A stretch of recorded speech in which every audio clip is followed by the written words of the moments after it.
Raider way or the Raider tenets of commitment to excellence, just win, baby. Once a Raider, always a Raider. To the back, and he's caught!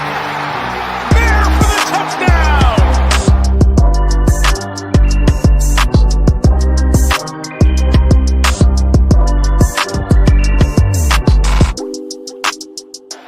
Zach Wilson throws in traffic. It's picked off by Robert Spillane. Spillane taking off. He's down.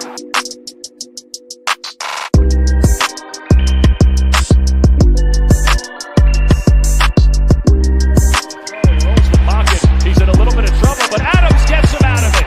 He got free in the secondary to the 23-yard.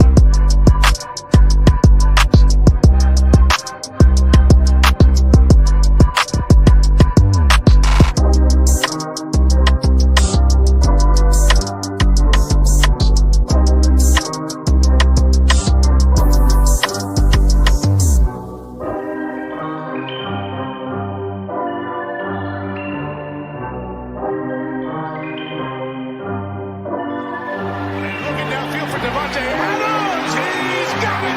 Touchdown Raiders! Oh, a dice roll in Vegas for 6.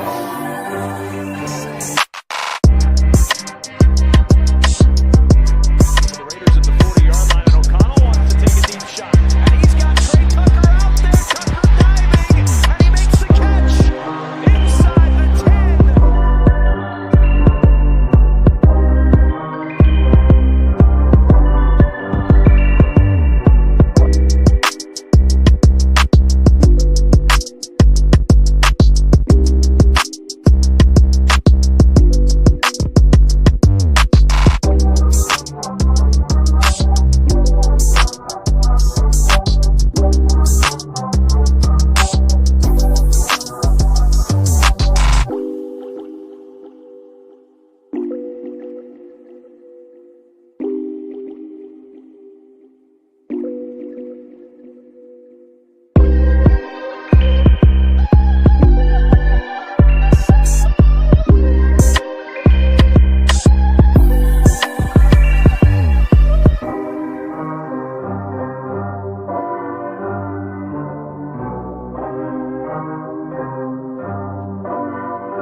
There's a team in California which calls itself pro football's dynamic organization. This team also lists as its assets a commitment to excellence, pride, and poise, and a monumental rise to greatness. If you haven't guessed by now, the team is the Oakland Raiders, and as the saying goes, if you say it but don't do it, that's bragging. If you say it and then do it, that's fact. The Raiders have merely been stating the facts because in the last 16 seasons, they've won more football games than any other team in the NFL. Yeah. They wanna know how to get like me. Dream so big that I cannot sleep. Put in that time and I put in that grind. I'm the best in the world, that's all I see. Never back down, I'm standing strong. They gonna talk, but they all been wrong. What they gonna say when I keep going up? What they gonna do when I don't fall off? Look at my skills, look at my flaws. Never been perfect, I'm not a god, but I'm a goat. Been the greatest whenever I spoke. Looking around and they doing the most. Whatever I touch, I turn it to gold. Tell them there's levels to be in the game. They wanna compete, but they not coming close. No, I'ma keep going again and again. Whatever I want, I'ma get. They gon' be saying they know I'm a friend of a friend. Whenever I become the best, I don't be spending my time on the internet. I just be living it out in the flesh. I don't need nothing to motivate me. Winners are never gon' wait for success. Yeah. Look at my neck, shining. Look at my bank, comments. Look at my wrist, AP. Who is the GOAT? I am. Look at my neck, shining. Look at my bank, comments. Look at my wrist, AP. Who is the GOAT? I am. Here to introduce General Manager of the Las Vegas Raiders, John Spytek, and the head coach of the Las Vegas Raiders, Pete Carroll.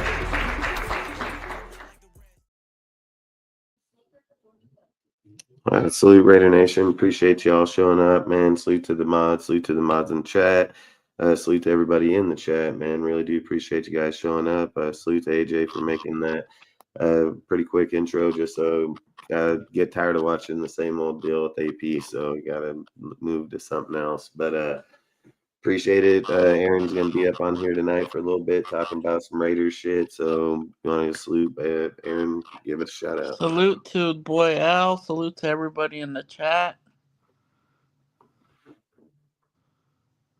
Oh yeah. So basically, over the last few weeks, they've had a lot of drama, a lot of debacle, frickin' going back and forth. Tom Brady wanting Ben Johnson.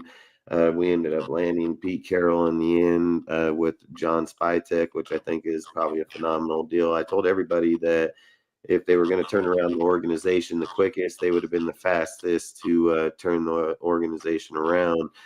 He has a lot of experience everywhere he's gone. He's always had success.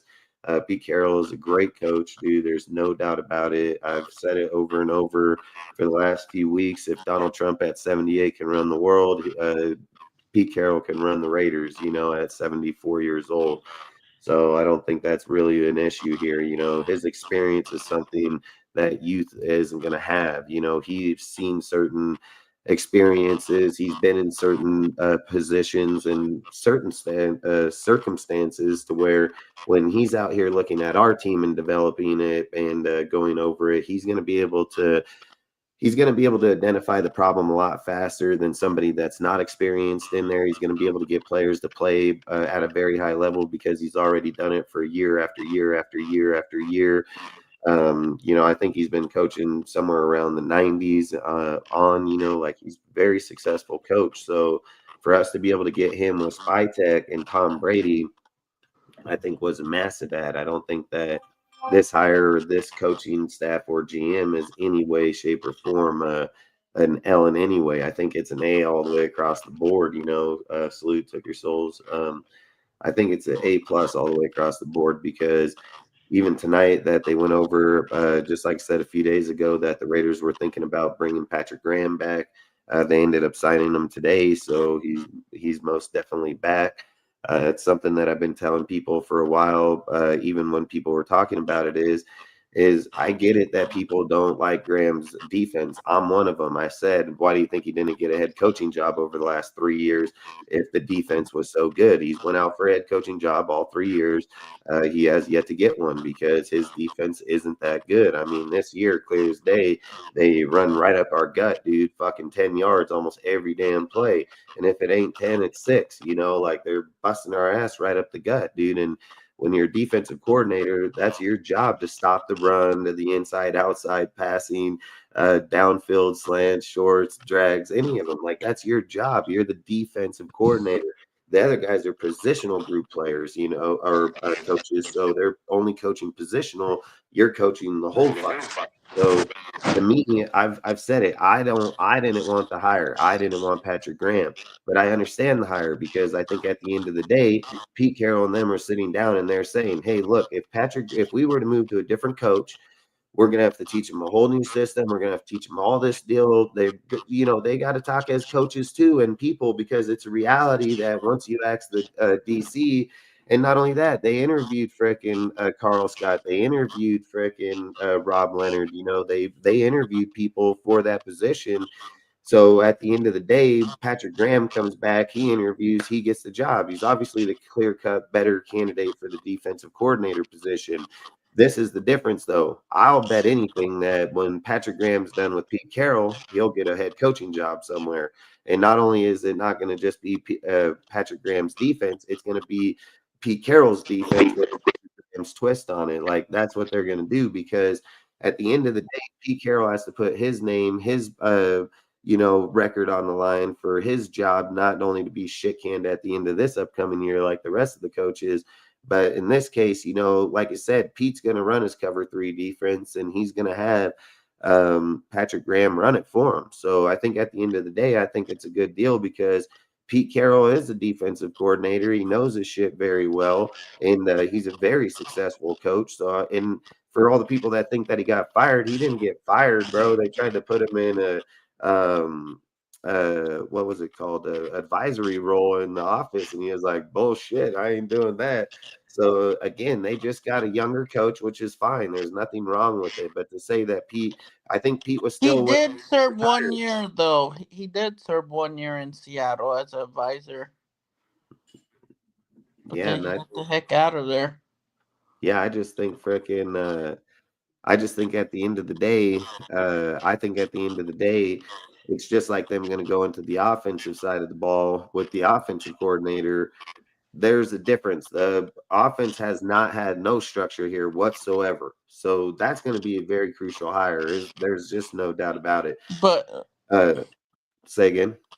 we all know who he really wants, though. He wants Yeah, he wants. Bevel. Yeah, Daryl Bevel. I mean, from Miami. Like I said, I mean, he's been with them. I think he wants He's familiarity won with Pete one and Carroll. lost one Super Bowl.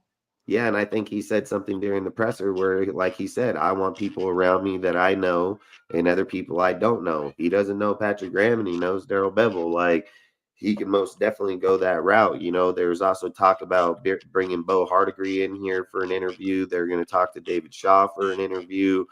They want Chip Kelly for an interview. They want Josh McCown for an interview.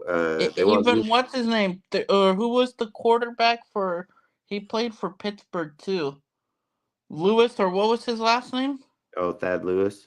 Yeah, Thad Lewis. Yeah, Thad Lewis. They want interviews with all of those guys. I think what's going to probably happen is if you just want to know the truth, like you have to have a Rooney Rule with the offensive coordinator rule.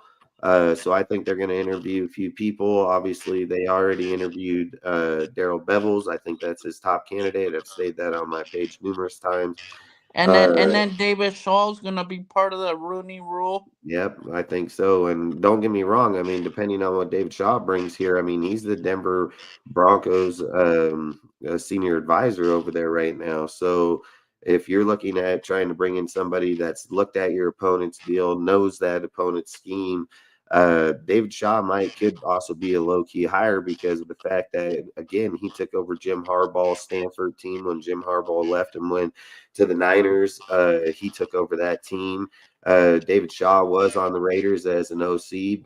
Well, I think he was a quarterbacks coach, Quarterback coach. Yeah, quarterback coach quarterback. in the early 2000s. Well, maybe 98, I think 98 or so, somewhere around there. But long story short, long story short, been Hey, around. Rudy, but freaking to let you know, fucking Pete Carroll has the final say on any Yeah, again, side of the ball. we're just, at the end of the day, I think frickin' when you look at the players or the coaches, I think, like you said, he wants to be able to run with people that he knows that he's going to have familiarity with. I think, like I said, if you go with David Shaw, he knows he knows what the team is. He knows the Raiders. He knows a lot of deal in there. And again, he's been through a lot of his stuff, but I don't know his offense that well to sit and say could it structure over in the NFL. If I'm just being honest, I'd take Chip Kelly over him for sure, not even a doubt about it. So I know Jacksonville's interviewing Chip Kelly right now. Who's to say if we're not going to be next to interview him too? So at the end of the day, unless Jacksonville just offers him, but don't get me wrong, he's going to be rolling with Liam Coe, which is going to be a really good deal. I think if you roll with Liam Coe, you're not going to be able to go wrong there. Scott Turner's not even involved in this. I think at the end of the day, you'll run with. Ozzy. Isn't Scott Turner not involved either? I think he's going to North Carolina. Yeah, I don't know. I've told you I'm not even look at the comments, bro. I already not here to talk about comments. I'm just here to talk about football. But at the end of the day, I think, like I said, at the end of the day, I think when you look at the coaches that are in there, I think they're going to be used for the Rooney Rule to begin with. And then I think at the next deal, I think they're going to circle back and they're going to get Daryl Bevels because he Yeah, knows let's not the team, he knows the offense, and he knows Pete very well. And I think Pete knows his offense very well. So it's not like he can't work with him to find something. And let's not lie to ourselves. I've said this a bunch of times. Pete Carroll has developed great young-minded coordinators coming over and so on. He's recognized some of the best on offense and defense between Lane Kiffin, Chip Kelly, Robert Saleh, numerous people. I mean, Pete Carroll knows what he's doing for sure. There's no doubt about it. So I think at the end of the Hey, day, Dustin, yeah. there was one more retained coach on our staff too. Yeah, and I hate that one, the special teams coach. It is what it is. I can care less about him. I mean, the guy, to me, I would have just booted that motherfucker and just started new there. But I get it. Maybe they want continuity there too. Who knows? I mean, I know for me, I'm not. Yeah. I wouldn't have taken him. I mean, he can go out and look for somebody better for sure. I mean, this guy, I mean, Daniel Carlson, he hasn't been playing that well when he just come off of playing elite as can be. And then you'll probably hear the question here at the end of the year. If he don't play good this year, they'll be like, okay, let's move on from Daniel Carlson. So, like I said, coaches can end your career real fast. So, to me, I think it's the coaching, and I think putting the players with that you need. That's why I think Pete Carroll's going to make a massive add here in the offense and the defense. I mean, I don't think he just contributes one or the other. I think he's going to contribute for both ways for sure. And to So, be honest, I think he's gonna have final say on both sides of the ball. I mean, he'll definitely get to say his piece to the end, but I think at the very end of the day, Tom and Marcus told Spytek the same thing that they've told the last two GMs that's been here. It's your show. It ain't going to be Pete's deal. Pete will have a very high say in it, but it's just like Tom Brady. Tom Brady can talk for Mark until Mark wants to talk for himself. You know what I mean? Like at the end of the day, Yeah. their job's on the line the same exact way. So if Pete comes in and says, "Oh, I don't want to trade up to go get this," it's not Pete's decision. That's Spytek's decision. And if Mark told him, go get your guy, then he's going to go get his guy. And just like I've said, there's reports that are coming out massively right now that the Raiders are going to be looking to go up and trade to the number 1 or number 2 spot to go get Shadir Sanders.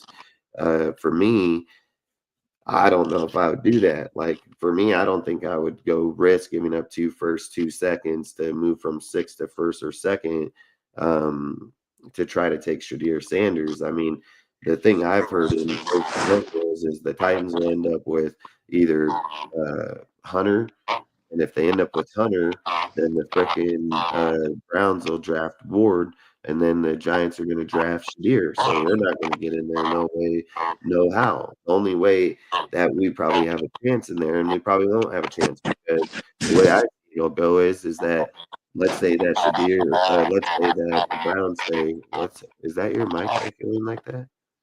Maybe. Is Uh, it? let's say that the Browns, let's say that the first pick goes to that they pick frickin' let's say the first pick is Ward to the Titans. Then the second pick, let's say that the Browns are like, well, fuck, let's take Shadir, but they say we can't take him because that he's not going to allow us. Dion's not going to allow us. So we'll just take fucking Travis Hunter. And then they're going to go to Shadir to the Giants. So there's not really no way I see us physically getting up in there because like I've said, the only way I can see it happening is, and I still can't see it happening because let's say that the first overall pick takes fucking Travis Hunter, the Browns take Ward, and then frickin' the Giants take Shadir. Like, I don't see us finding a way up into the 1, 2, or 3 spot. I see a spot at 4. Like, I can see a spot at 4, but just tell the Browns to go from 2 to 6. I've heard that the Titans are going to listen to trade packages, but I've also heard the GM say straight up that he's not going to trade out of that position for a different player. So they already know who they're getting, and that GM just got there, so he ain't trying to lose his job. He's going to go get his player. The Browns is the only wildcat because, again, I've heard them say that they'll go after a wide receiver and they'll stick it out with their quarterbacks. Then I seen a post that just came out the other day that said, we don't give a shit what Dion says. We'll take Shadir anyways because he can't determine, or he doesn't determine the outcome. And even if he was to throw a fit or something of the deal, they said that they'll just take Travis Hunter. So I don't see a way we get there. I've said this. I don't care what any person thinks. I've said this about the quarterbacks last year when people said, "Oh, Bo and Penix are going to be day 2 players. They're going to be in the second round." I told everybody that's bullshit. That's not going to happen. I said they're easily going to go in the top 15. They won't even make it past 13 with us, and they didn't even make it past 12. So again, 5 quarterbacks gone, first round, top 12 people. You're sitting here looking at Shadir and fucking You're looking at Shadir and you're looking at Ward, and then nobody else. Like, nobody else thinks nobody's going to get drafted in the first round. That's crazy as hell. I mean, Dylan Gabriel's balling out in the Senior Bowl. Jackson Dart's balling out. You have numerous other players that are going to most definitely shoot up that damn board up into that top 10 fucking pick. When we first started the conversation a few months ago, the conversation was the Raiders and the Giants are the ones looking for the quarterback. That's how the conversation started. But today's conversation doesn't say that. Today's conversation says that if everything can go right, you're going to watch the Texans or the Titans and the fucking Browns take a quarterback. Then you have the fucking Giants need a quarterback. We need a fucking quarterback. That's just in the first fucking 6 picks. So how is anybody sitting here saying that, well, we'll just wait till the second round and we'll go? You're going to wait till the second round and you're going to take your fucking quarterback. Like, that's what's going to fucking happen. Like, you can't wait to the fucking second round, because the second you goes past your pick, you don't know what the fuck's happening over there. You have no idea, dude. You don't know when it's some other teams like, well, these fucking guys fucked up. Let's trade up to 10 or let's trade up to 15, or you don't know. It's over at that point. So you're going to most definitely need to take your quarterback in this one. And I know damn well I'm taking Jackson Dart at 6. If Jackson Dart plays out in his Pro Bowl or in his Senior Bowl and he goes through his combine and all his shit, I'm taking him at 6. I don't give a shit. I've said it. I'm not trying to start him in year 1. They took Patrick Mahomes from the Texas Red Raiders, dude, with Lane Kiffin or Kingsbury, and he didn't do shit there. Kingsbury didn't do it much over there, and neither did fucking Mahomes. Andy Reid, seeing that he's a good fucking player, he picked him at the 10th fucking pick and sat him for a year to play him. It doesn't matter where you're drafting a quarterback if you're sitting to develop the fucking guy for a whole year. It has zero to do with anything. So at the end of the day, if you're getting your guy, you're getting your guy. There's nothing saying the minute that people are like, oh, well, let's just trade back and then we can go here and we can get him. Oh, fuck, you trade back and the next guy takes him. Like, there's nothing that says because you think that you're going to go back and get a guy, it does not mean that the teams in front of you don't think differently and say, we're getting our fucking guy and we're taking him. Like, it's just how it works. So, again, I can most definitely see numerous people up here. I mean, Shadir, man, I'm fucked, dude. I don't know. I don't know if I want Shadir at the, our pick or trading up. I mean, if he falls to us at 6 and then Jackson Dart say he's a, fucking next guy up, that's going to be tough. I mean, that's going to be real fucking tough. I mean, there's a very good possibility. There's a very good possibility that I'm like, hell, I might just take Jackson Dart here. So I don't know, man. I mean, that's tough. I mean, listen, Deion Sanders just brings too much baggage. He wanted to bring Shiloh here, but Shiloh's getting wrecked on in the Senior Bowl over there like nothing. So I don't know if I would why are we paying attention to what they're saying? I think he was ranked against top 20 teams, and he's got like a 1-8 record against them. So it's not like he's just over there balling against those. He's balling against the, same average teams as they are.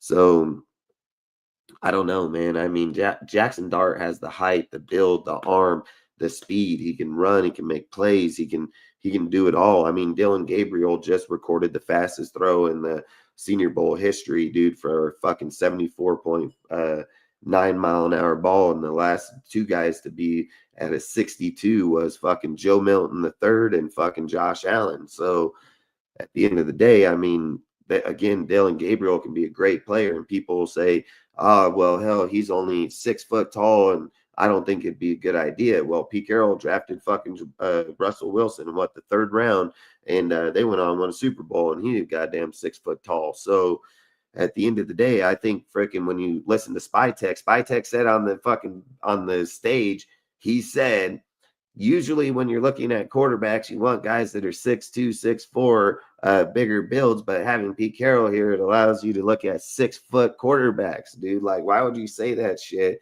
if you're not gauging certain players that are in the draft right here, right now? So, like I've said, I think with Pete, it gives us multiple options. You can go out there and you can draft Jackson Dart at the 6th pick. You can draft fucking Dylan Gabriel, maybe there too. Who knows? I mean, people will know how that draft's going to change here. The boards, and when people do mock drafts right now and it says I don't know. I have yet to do one mock draft, but if it says that Dart's in the 6th round, he's not going to be in the 6th fucking round. Like any common knowledge motherfucker that watched the dude play football and has the 4th best fucking QBR amongst the goddamn whole nation and balled the fuck out at Ole Miss, he most definitely ain't going in the 6th fucking round. Like, it's crazy as hell. Those mocks don't mean shit. That's some dude's personal opinion. That's just some guy that built the algorithm and placed that motherfucker there. That's basically how it goes. And then it simulates, and then it changes all the fucking time. It'll go up, it'll go down. It's not consistent. It's not he's there every fucking time. Not even the first overall pick there every fucking time. So again, if somebody's basing a mock draft on where a player is going to be at right now, that's crazy as hell. How many times have mock drafts or even big boards say that a player is going to be these 32 players are going to be taken in the 1st round? And how many times is like 10 or 12 of them not taken in the 1st round? Somebody else in the 2nd round was taken in the 1st fucking round. It's the people making these boards is just their opinion. It does not say they know what all 32 fucking teams are thinking and who they want and what fitting their shit or how some dude's going to fuck up their draft. Like, they're not fucking doing that. It's not real. These guys are just putting in deals. A guy like Jackson Dart in the fucking deal, he's going to fucking just skyrocket right up there. And a team like us sitting at 6 that are sitting here saying, well, fuck, man, these guys just literally took the quarterbacks. Now they're going to go fucking defense, corner, whatever. If Dart's sitting there, you got to take him. You don't have a choice. The guy can change your whole future depending on the quarterback or the OC that we're getting, which can be Darrell Bevel. He has good relationships with Tua. So it's not like he don't know how to develop or get a guy playing at a good level, or I've said it. OCs aren't the guys that are the dudes making the quarterbacks. It's usually the guy that has the initials quarterback coach, because he's the motherfucker talking to him. He's the one teaching them system. He's the one rating this guy's shit because he's the offensive coordinator. He doesn't have time to go to every single motherfucker in town. That's why he has that's why personnel. Bevel, that's what he's doing in Miami. He's the quarterback coach. It's facts. And that's why I say those guys have positional needs where they can relay information. And Bevels, like I've said, dude, for people, this is the craziest narrative I think I've heard lately. I've said this. I don't think AP is a bad person, okay? I've said that if AP was to go and have fucking Marvin Lewis be the head coach and AP went behind him for a few years and let them build up the team, develop it, let him learn how to fucking become a head coach, AP's career would have lasted a hell of a lot longer. Guaranteed. But the fact that he wanted to jump the gun and get in the front, now he's paying the consequence. Now he can't even get hired and he doesn't have a job. What's going to happen is he's going to have to revert backwards because nobody's going to hire him as a head coach. So he's going to have to go back, do a positional position, linebacker coach, something of the factor, probably try to call plays. Probably he can't even go to college, 9 years. So he's fucked there. So he's just going to have to deal with it in the NFL. And he has to go through that stage. Listen, a head coach can go through and have a great tender or a bad tender somewhere, right? Sometimes leaving a place, and leaving and getting a fresh start just allows them to see it differently. Kind of like Cliff Kingsbury right now. He was the head coach of the Cardinals, great offensive coordinator, great mind. He had to deal with Kyle Murray. Didn't fucking work out too well, but he still won games. He did better with that team than most people have done. So again, he tried his best. He couldn't. He took off for a year or two, and then boom, Washington calls him up, says, come over here and coach up this young kid Daniels because we're drafting him for damn sure. And he comes to us. We don't give him a 3-year because we're stupid. And then he goes over there and fucking takes off with the next greatest player to ever play the game. Again, you look at how Cliff does with that team. He's talked about, I want a quarterback 6'2", not a guy at fucking 5'9", my nutsack high, like he wants a fucking real dude. The minute he gets the people he's talked about, he lights up the whole fucking NFL. He scores 52% of his drives all year long. That is crazy as hell. Takes the kid right out of fucking college, takes him to the NFC Championship game. I mean, Cliff knows what the hell he's doing. And see, his second tenure around, instead of being a head coach, he went back to his roots. He's going to be OC. Right again, first year out, got offered a head coaching job instantly. The second that he's coming out, he's like, nope, I'm gonna go back and I'm gonna run it back with the Washington because he know damn well he don't want to go to those fucking Saints. Nobody wants that Saints job, but Keelan Moore, but fucking dumbass. But long story short, it is what it is. But at the end of the day, Cliff's like, I'm better off here. But to sit and say that Cliff is not going to be good his second time around as a head coach is just fucking crazy. It's crazy because when a guy goes back to their roots and he learns the OC position or this and that, he gets to put himself out there. He gets to fucking say, hey, and if he's a real guy, like a lot of these real coaches are, he's going to falter himself where he was fucking wrong. And he's going to learn how to fucking work on that and adapt to that. And he'll learn the communication differently amongst his players and the group. So that way, when he goes back to the head coaching job, he says, I fucked up here, but I ain't going to do it this time. There's a big difference to just sit and say, oh, the guy sucked there the first time. He's never going to be good again. Them people are just sorry thinkers in life anyways. They probably don't go nowhere in life. They don't do nothing in life. To fuck up only means to get better. Like, it's the only way to learn. You have to fuck up in order to get better, dude. For any person to go out there and say, oh, I was just perfect from the start is bullshit, dude. Even Hall of Fame fucking coaches and dads and sons, it doesn't work like that. It doesn't transpire like that. You have to be devoted and dedicated the same way that they were, and they have to have the same thinking, the same mental. It's just like I've always said, I can go out and teach people anything I do. Does it mean that they're going to get up and do the job the same fucking way I do, or see it the same fucking way I do, or understand it the same way I do? Hell no, it doesn't mean any of that, dude. They have to have the same mind, and not everybody has the same minds. There's a lot of free thinkers out there, but there's not a lot of people that are dedicated to doing what it takes to do that job. I mean, for some people like a Josh McDaniels, you can tell he trapped himself. It's just something in his mental mind. It's just who he is as a human being. Like, will he ever get past it? I don't fucking know. I mean, I don't know if it's just like, is it a fucking disease or like, and I don't mean disease, but maybe it could be. It can be just something in his mind that when he gets around places, he gets claustrophobic or too much pressure on him. He wants to confine himself. I don't know what it is, but at the end of the day, it can most definitely be something of that factor where other people like John Gruden thrives on it. Put me in that moment. Let me fucking be here. Let me do that. Like, there's two different types of people out there, and not everybody's the same, and not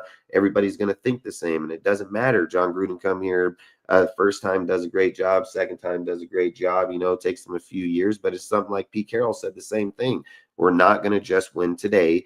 It's every program I've ever been at that's been successful. It's going to take a few years to get there. Like, he literally said it because he knows the reality of it is it's not like we're just going to come out and get lucky and just change everything right here. So for people that think that way, one, it just shows like a lot of people don't play the game. It's real easy to see it on one end, but not the opposite end. I mean, there's so many different takes to the deal or the game to imply just because one coach, one player, one person, that's not how it works. One person didn't do it all. One person didn't make it all. One person didn't lose it all.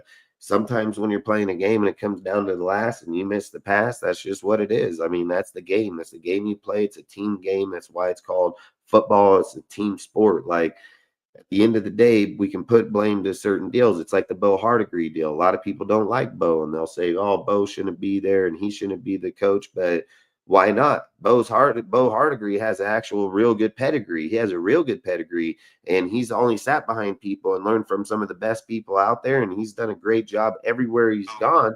The Hey, difference Dustin, there's a theory behind maybe because Bo Hargrave had good with Aiden when he took over the OC. He was thriving with Aiden.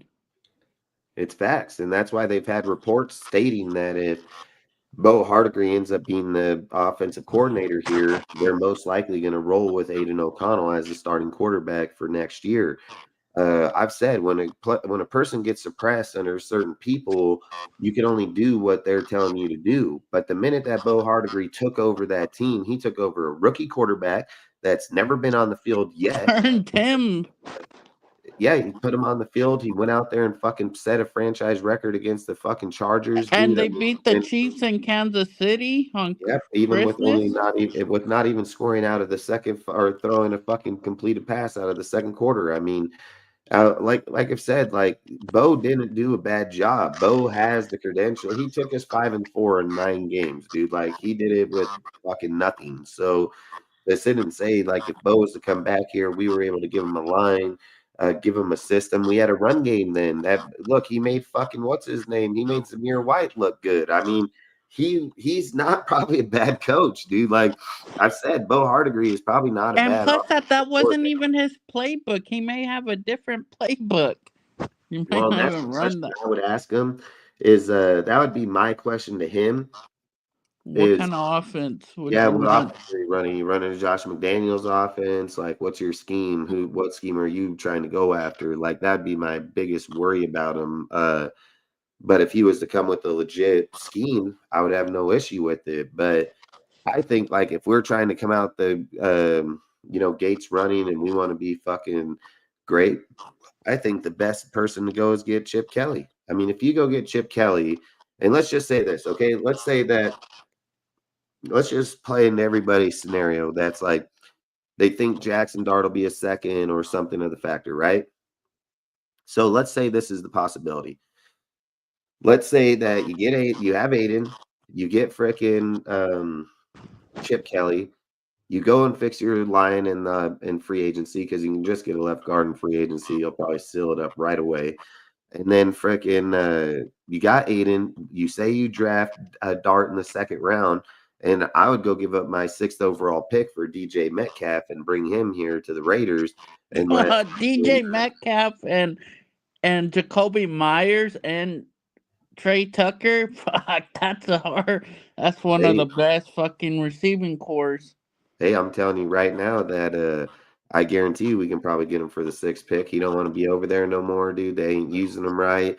I think we can most definitely pull him Oh out of yeah, there. didn't you see that report that he says that he doesn't want to go to Massachusetts? He doesn't want to Yeah. go to New England. Yeah, I'm telling you, I think Pete can most definitely. I think Pete drafted him, obviously, so I Yeah, think it'll Pete did be draft him. yeah. So I think it'll be an easy pull to get him over here, where people are like, "Oh, we don't even have a quarterback." Well, Why? okay, Hey, if we don't have a quarterback, we can go and lure Sam Darnold for 2 fucking years while we develop a Dart. If Aiden's on a contract for 4th year at cheap money, so it doesn't matter if Aiden pans out and beats out Sam Darnold, then fucking great. Nobody's going to argue that fucking deal. But to sit here and say that Sam Darnold going to come over here and Chip Kelly's offense, dude, with what he's played with in the Vikings, which will be almost a spitting image to what we have with DK and fucking Jacoby versus JJ and frickin' Addison, and then TJ Hawkinson's with Bowers. That's crazy as hell to say that he wouldn't have the same success. Sam Darnold most definitely have the same fucking success. There's no doubt about it. Sam Darnold is about the system that he's in and who's teaching it to you. If you can watch Chip Kelly go to fucking Ohio and take fucking Will Howard and make motherfuckers think, should we take him in the 1st round? Then fuck, he most definitely come over here to do this because Will Howard is not no 1st round motherfucking draft pick. No way, no how. And it's just like fucking Jalen fucking Milrow, Monroe. gonna be good. They're crazy as hell, dude. Like it's That fool's the weakest quarterback of all of them. yeah, they're talking about He that should be a running back. 1st round. That's insane, dude. He goes in the They 1st should round. convert that I'm sorry fucker for to that, a dude. running back, Dustin. Yeah, facts. He should most definitely be. Because that's his instinct is run first. Yep. And I just think if the Raiders, people are sitting here thinking we have $100 million, we have fucking 10 draft picks plus. We can most definitely build a core of our team instantly with instant success. If you go out there and put up a guy like Sam Darnold, or say that even Jameson Winston, dude, or somebody that can go out and throw touchdowns. You need somebody that can throw touchdowns. Problem with Winston, he's going to throw interceptions. Darnold, I think the worry will be right now is he going to crumble before he get to the playoffs? But again, we're not trying to say that we need Sam Darnold to go take us to a Super Bowl. I think everybody needs to get out of the delusion that we're going to make Super Bowl in a year or two. If we make it there, great, but we're probably going to lose. Like it's just straight facts. I mean, it's kind of like like Washington, I was glad that they lost in the championship, because now I would not want to go to the Super Bowl and lose in there in the first year or not. I would not want to do that. I'd rather lose at the NFC Championship, knowing that I need to work on a few things so that way when I get to that motherfucker, I'm going to win. Like, I'm not trying to go to the Super Bowl and lose. Like, it's just like I've said, Hey, I want to go to Dustin. the playoffs and be the first fucking team Hey, out. hey, Dustin. Yeah. Have you seen that they're throwing out there for next year's Super Bowl us versus the Detroit Lions for some damn reason? I mean, Dan Campbell is going to be in shambles, so I don't know if he's going to be going to no Super Bowl. I don't think that's Freaking going to have us the same. already going to the Super Bowl because we have Pete Carroll now. Yeah, I mean, Dan Crazy. Campbell's team is going to take a massive hit this year, so it's going to be massive. I don't know if it'll be the same ever again. I mean, there's going to be players leaving to go with Aaron and frickin' Ben, coaching staff. I mean, that team's about to get fucking depleted. So if they're able to come back and win instantly, I'll give Dan massive success. I mean, that's massive to lose your offense and defensive coordinator in the same year. The Eagles did it just recently. They made it back. I mean, look, they're at the Super Bowl. Hey. Yeah, freaking we're in a win mode now, not no rebuild. Yeah, I think when you say like win now, I think it's just like, let's be Just real. get into the What's the win postseason. for us? What's win for us? 9 wins? Like, that's win now for us. I mean, if we get fucking 8 wins, it's win now for us. I mean, to go from 4 to 8 or fucking even 4 to 9 or 10, I mean, that's a good deal. But the realistic of it is, you have a head coach that's coming in that has no familiarity with nobody here. Patrick Graham's probably a little bit ahead because of the fact that he already has been here for multiple years, knows the defense, all of it. So Pete's going to have to learn on the fly real fast on defense and offense, but he's very good at it. He's a young kid in an old man's body. Like, this dude loves football. So at the end of the day, he's going to get sped up real quick. But I think that's why he wants to go with the offense, because he wants to know, like, he needs some familiarity himself with something in the team that he has nothing. And even if he brings in another OC, that OC is going to be just as naked as he is. None of them are going to know much. But if he brings in Daryl Bevell, he knows Daryl Bevell very well. So he can be over there with him being like, hey, let's do this. Let's try this. Patrick Graham, it's almost like you got to watch from afar, make sure, then go in and be like, hey, we need to do this. Like, you don't want to step in Patrick Graham because he already knows the team. He knows what he's doing over there. And for people to sit and say that Patrick Graham's defense would be the same as him running under AP, that's crazy as hell. AP don't know shit about football. I've told you guys that for the whole time. Like, he's a good motivator, but he is not fucking a defensive play caller in any way, shape, or form. So I've said it. Why does he have a sheet in his head if he don't call plays? Like, it doesn't make sense, you know? So I think at the end of the day, we just got to say what it is. You know, if we're sitting here trying to say certain things that aren't, then we're just making our team look bad. We're making the conversations look bad. We're acting like every person we're doing. Like, look at it like this. If Bo Hardigree comes back here, he has continuity with the whole offense. So it's not like him being hired is a bad hire. He knows the offense. He knows it very well. He was here for 2 fucking years with the same damn team. So he knows the team. So I don't think it's bad. Like, I think it would actually be good. It's just, what team is he doing? Your mic is beating back hell bad again. No, bro, I'm gonna have to go. I'm falling asleep. All right, no problem. Freaking hit me up tomorrow, dude, and fucking talk to you then. Bro, we'll chop it up tomorrow. I'll be off early from work. It's been slow. Hell yeah. All right, later, bro. Yeah, hopefully we hear more about the offensive coordinator tomorrow. I know. Hopefully we figure out who's the OC tomorrow. All right, that's that. All right, later, bro. Hey, man. Yeah, I just think when we're sitting there looking at a lot of the things, there's a lot that I think people just get in their feelings and just want to say, oh, we shouldn't do this or things like that. It's not That's not what it is. At the end of the day, it's what's best for the team. It's not about our feelings. I've always said my biasness has nothing to do with the team whatsoever. You just got to put the best players, best people, best personnel into the position, regardless of my feelings. Do I think like the Ben Johnson deal probably came to a halt when they said, "Oh, I want Dennis Allen as my DC"? Oh, hell yeah, I do. I guarantee you. There's a lot of things that can change in a second, determining on who you're planning on fucking bringing here, especially if we don't want them here. So at the end of the day, I think when you're going with the Bo Hardegree over there, he has familiarity with the team.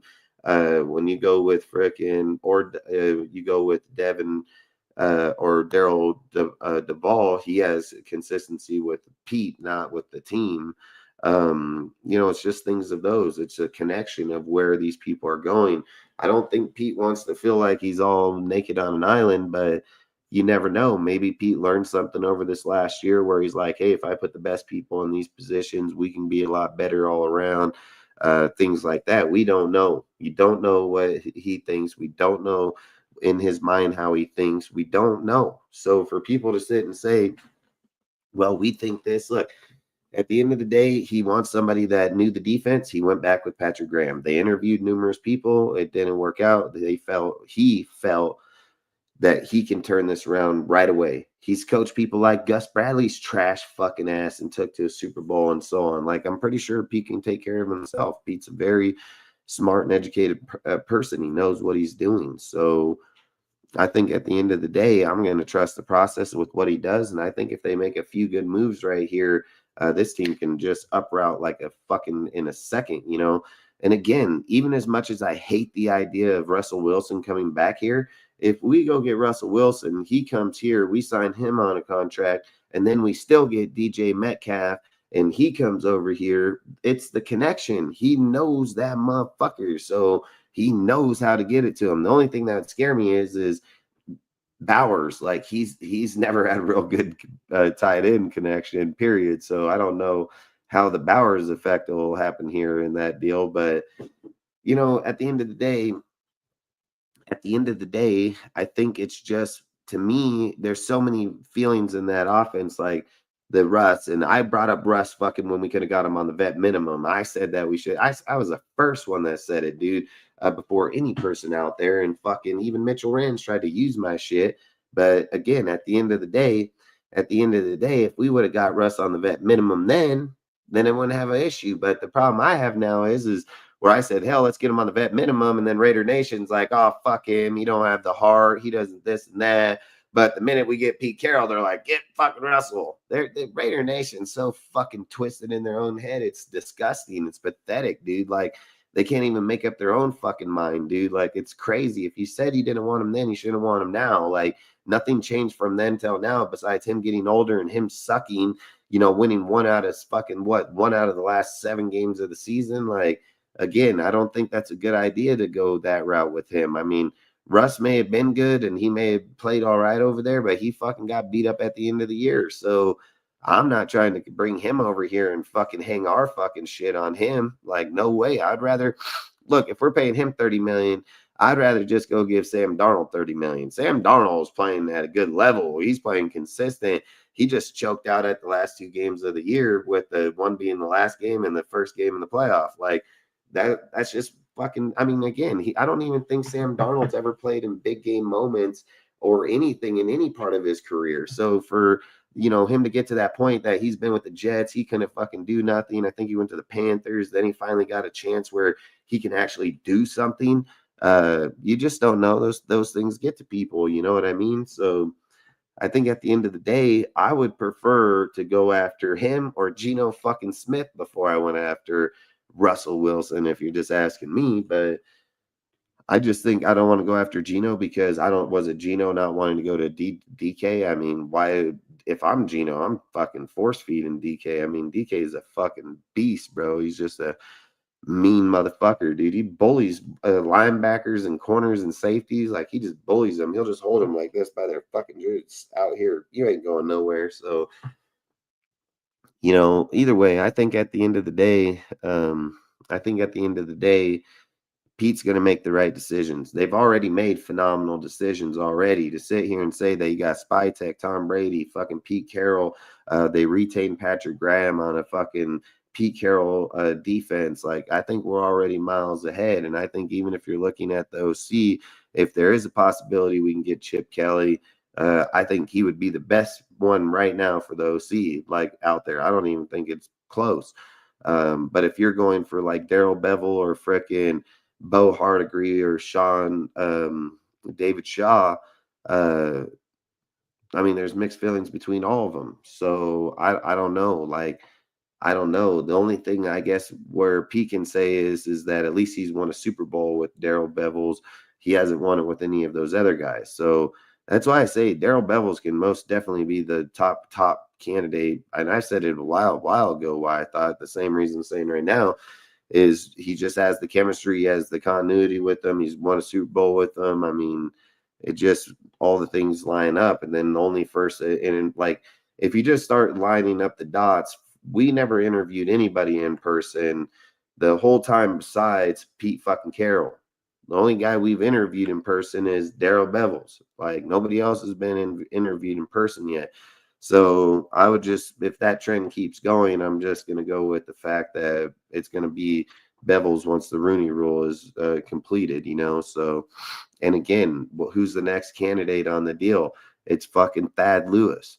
So, you know. So I would just think that it's probably going to be Darrell Bevels, but either way, they got a complex offense over there in Miami, so it's not like he doesn't know it or doesn't train it. Like, again, I think it'd be a good hire if you just ask me. But long story short, I think there's so many moving pieces going on at the moment. They didn't go to the Senior Bowl. They haven't been over there. Stories about going after Shadir, trading up to the first or second.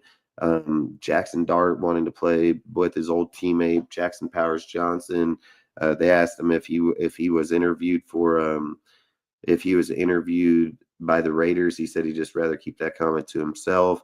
Things like that. And this is the other thing I was gonna say is like a lot of people want to sit and say about Aiden O'Connell, about Aiden and where he's at, and that he isn't a good quarterback or things like this. I've said this about Pete Carroll.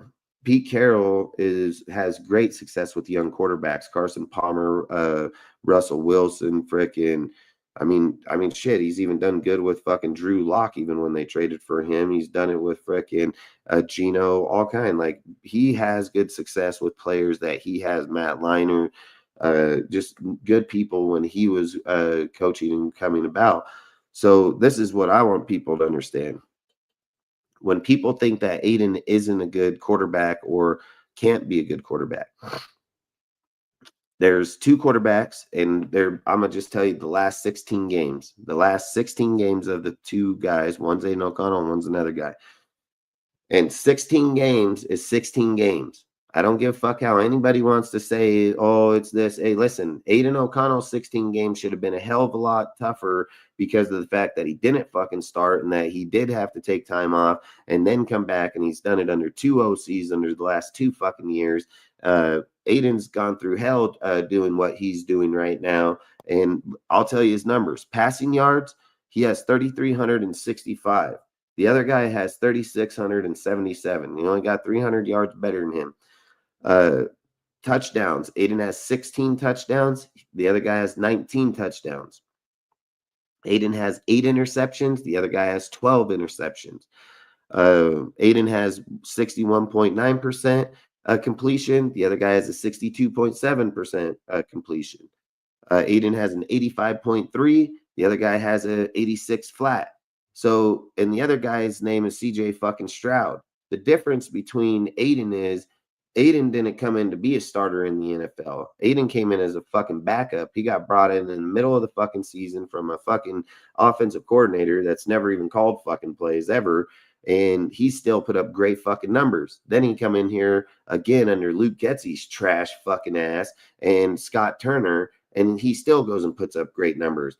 You know what the difference here is? Fucking CJ Stroud had the same fucking play caller from the day they drafted him all the way into the second fucking year. And is Bobby Sloak a good offensive coordinator? Yeah, he's a really good offensive coordinator. So to say that CJ Stroud's last 16 games isn't even as good as fucking Aiden O'Connell's fucking 16 games over the last 2 fucking years, that's crazy. That's crazy as fuck. If Aiden O'Connell was to get a solid fucking offensive coordinator and gets, some fucking consistency behind him, Aiden O'Connell's going to fucking put up great fucking numbers, dude. To sit and say in a 16-game span, 3,300 yards, dude, going through 2 offensive coordinators with a 16-8, which is pretty much a 2-to-1 touchdown ratio, and have the completion ratio and the QB rating that he has, I think that's insane. I think it's insane because of the fact that if it shows that if Aiden ever got the consistency, Aiden can be a great fucking quarterback. So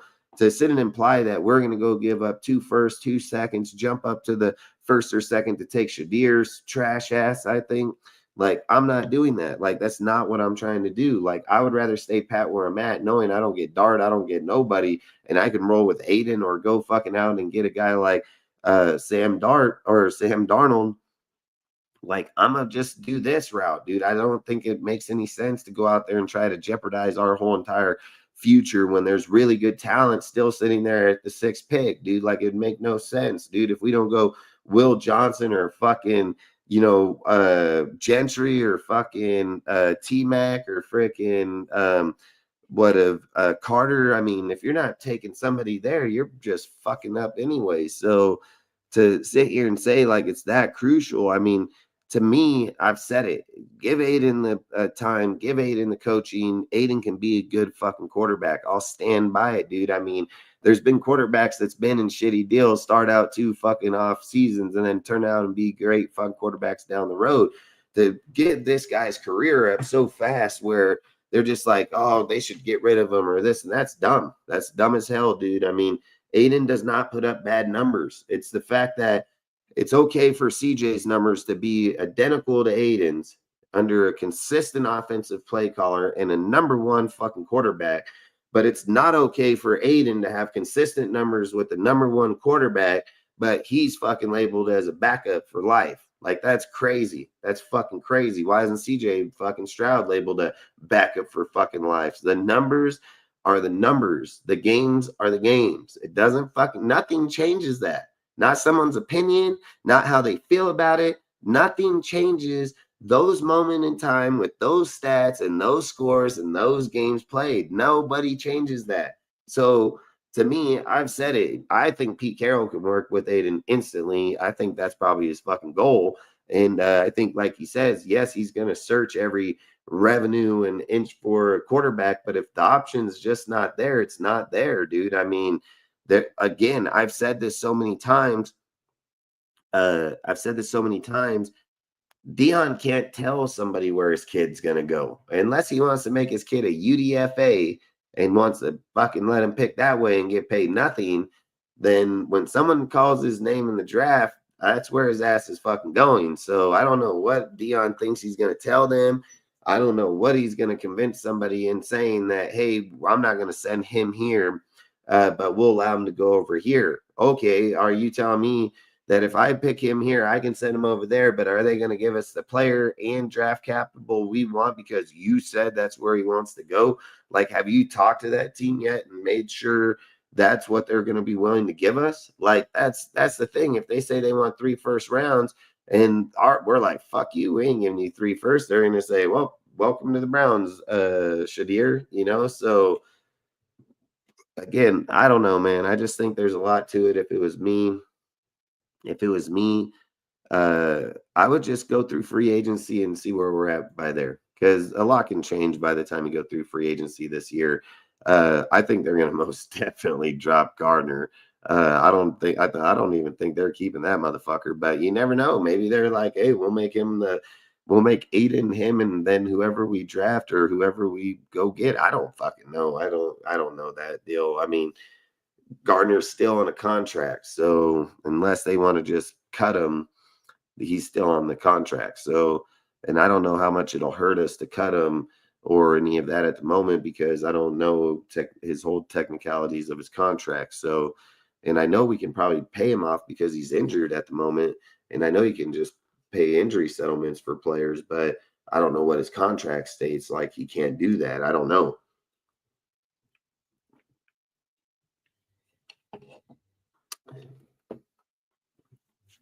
But I don't know. Give me a minute. We'll read some messages here. I haven't looked at none. I don't like debating while I'm talking, so I don't even read nobody's comments. I do appreciate you guys commenting. We'll read through them back again right here. I'll try to read every one of them because that's what we do. But I just think, like I've said, I just think with all the moving pieces here, I think we've got a good tangible put together. I think going through the draft, if we end up with Dylan Gabriel or frickin' Jackson Dart, I'd be happy either which way. I would say if we're trading to one, we got to draft Ward. I don't think Shadir's worthy of the first overall pick. I think if I'm going one, I'm taking Ward 100%. So, but if, whatever they choose, it's up to them. I have no fucking idea. But long story short, I'm going to go grab something to drink, and then I'll be right back, and then we can do all that.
Yeah, I'm almost done.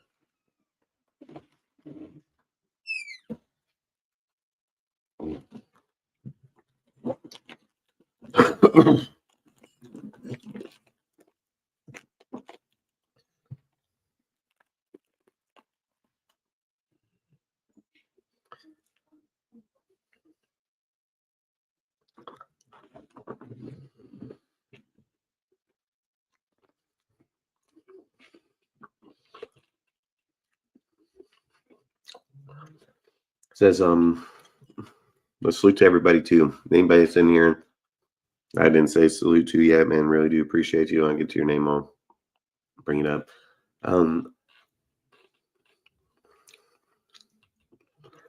Says, I'm optimistic about Pete Carroll. Pete Carroll did struggle in this last year with the Seattle Seahawks. I do believe he is an upgrade over Antonio Pierce. No doubt. He's miles ahead of Antonio Pierce ever be.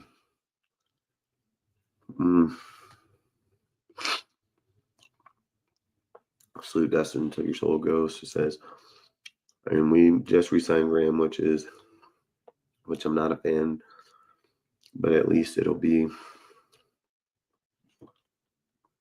continuity and Trev. Carroll, secondary to me, was the worst part. No 27 passing touchdowns allowed, 27th in first downs allowed. Viva the pass, salute Rudy. Remember, people thought Vic Fangio would be a great head coach, and he was a defensive coordinator, and he had the best defensive mind, but he was a terrible head coach. In fact, some people just don't have what it takes to be the head coach, dude. Not everybody can do it. Just because you can call plays doesn't mean you can lead men and run the organization. Like, some people are cut out for that shit. Other people aren't. It's just straight facts, dude. I mean, when you bring up a guy like Vic, everywhere he goes, his shit's dominant. Just straight fucking dominant. And then, I mean, shit, he's back in the Super Bowl right now with the Eagles defense right now. So again, Vic is a game changer. 100%. In fact, I trust Carl too. Sometimes Patrick Graham can look good and bad. Facts, I trust Carroll to improve Graham and the defense. I think he will, 100%. I don't think they're going to be giving up the fucking run up the middle like that no more. Guaranteed. And it wouldn't have happened all year because Pete would have been like, put a fucking player over here. Bring fucking Spillane down. Put him in the fucking box, dude. Like, put him on the line. That's why I say you might see Bobby Wagner fucking end up here this upcoming year.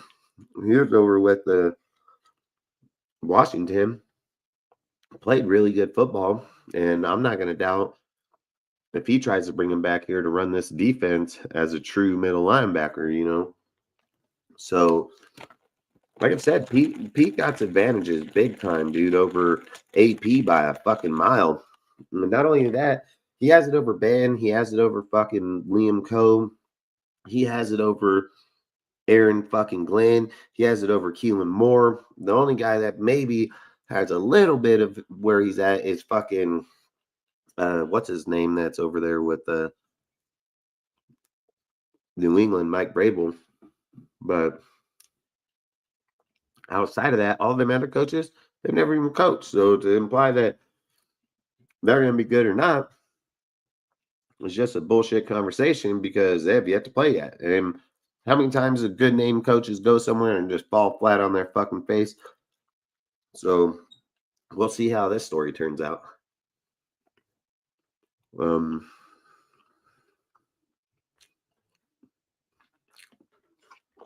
Yep, David. Daryl Bevels is the most experienced. Pete Carroll is the defensive mind coach. It's Bevels 1, David Shaw 2, Scott Turner 3, Thad Lewis. If you want to go young, but more like really Rooney rule to do experience. Bo Hardigree 5 because of familiarity. I mean, if it was me, I'd go Bevels and Thad Lewis. Thad Lewis, because this is what it's got to tell you like right away. If anybody thinks that Byron Leftwich is coming here, you can just mark that right off the board. Why would you interview Thad Lewis before you interviewed fucking Byron Leftwich? It wouldn't make no sense, dude. Thad Lewis was and is getting promoted on the Tampa Bay Buccaneers from quarterback coach to the OC. If we were looking to interview Byron Leftwich, we would have interviewed him. We wouldn't have asked for Thad Lewis. So I think getting Thad Lewis just tells you we're probably not going to go after Byron Leftwich at all. And if I'm going to be honest, like mine's going to be Daryl Bevels, Thad Lewis.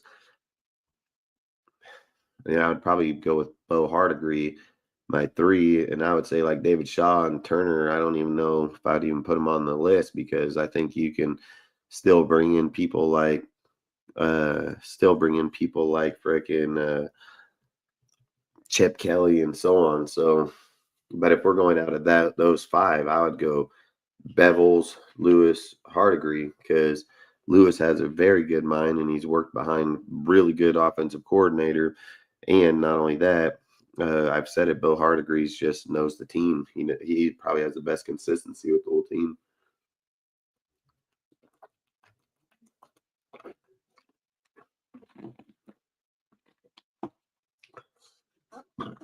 They don't have to request Turner because he's already in the building. And yes, there was talk of Turner going to NC, but nothing confirmed or has come of it over the last month. Yeah, I don't know what they're doing with Turner. I don't even know if they interviewed him, but maybe they did, maybe they didn't. I don't know. I didn't hear anything of them say that they interviewed him yet, but maybe they did. I have no fucking idea. But he did. Bill Belichick said that he was interested in. Bill Belichick said he was interested in Turner for sure. As far as I'm aware, it says I do know that Pete Carroll has developed DBs and linebackers when he was with Seattle Seahawks head coach and when he was with USC. I mean, fucking Pete Carroll has done a phenomenal job through his history of coaching. I mean, he's been pretty damn good everywhere he's gone. I think he was even good with New England when he was there. So, facts, Rudy in the secondary was our weakest point last season. Won't be with Carroll. Fuck no, it ain't gonna be with Carroll. Pete Carroll gets the people like Earl fucking Thomas and fucking Cam Chancellor and fucking, Bobby fucking Wagner and fucking KJ Wright and all these dude, Avril Lavigne. I mean, fucking Pete knows defensive players pretty fucking good. And just like he told Max during the presser, put the fucking message out there, bro, because we coming. Like, Pete ain't saying that shit to not do something about it. You know what I mean? Like, he's most definitely coming.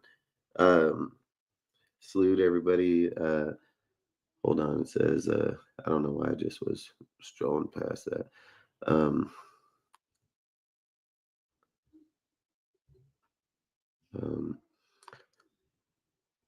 Says DB's facts, rooting secondary was the weakest point last season. Won't be with Carroll. Says I don't believe we're going to trade up to get a quarterback in the draft. I'm just gonna be honest. I fucking want it. I mean, I think that can kill us. Okay, if I'm just being honest.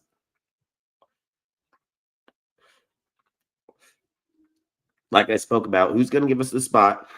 The only team I see giving us the spot is the number 4 spot. It's the only way. It's the only team, New England. So if there's some worry about, Jackson Dart going at 4, I think we have a trade partner with New England. Like, I 100% know we have a trade partner with New England. So they're not going to go quarterback. They're not taking quarterback, and for them to move 2 spots back ain't going to hurt them in any way, shape, or form. Having Jacksonville right behind them, so I don't think that's going to hurt them.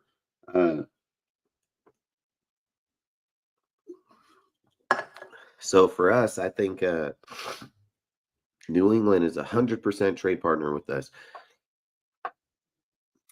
The Browns are the only other team I can see trading with us. It's the only team. If they just know they can't, but I don't know how you can convince them that we'll move up to the 2nd, you move to the 6th, but how are they going to still get their player? Like, that's the tough decision there. But hopefully we give them enough draft capital that they're like, okay, even if we don't get our player, we're going to be okay. But I mean, do we really want to do that? Do we want to give up 2 firsts, 2 seconds, or 2 firsts, 2 or 3 thirds? Like, I don't know what somebody's going to ask. And anybody can sit and say, well, you're only moving from 6 to 2, so it shouldn't cost that much. That's not what the Browns are thinking.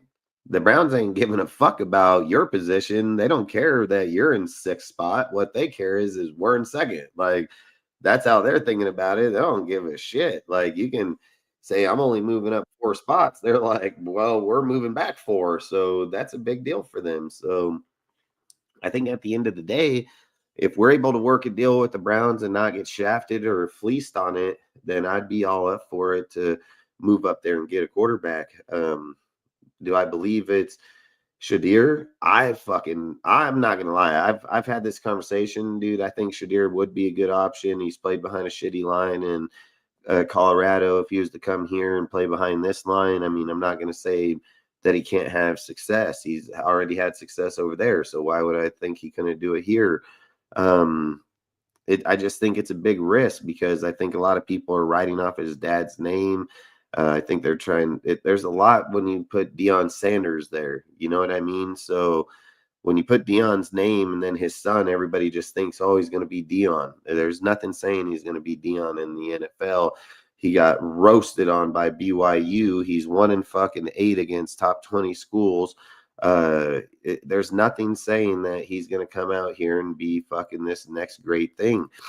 The thing I like about him, and I've said this a lot, is that he's not a run type quarterback. He's the kind of guy that he likes to run behind the line. He likes to run back and forth and fucking see a player downfield and then throw him open. Like, Like Sanders, Shadir Sanders isn't like a lot of other quarterbacks. Like he has a Barry Sanders type, loose people in the backfield, still get up and around, dude, and fucking, I mean, he'll run 10 fucking yards backwards to throw it, and I don't like it.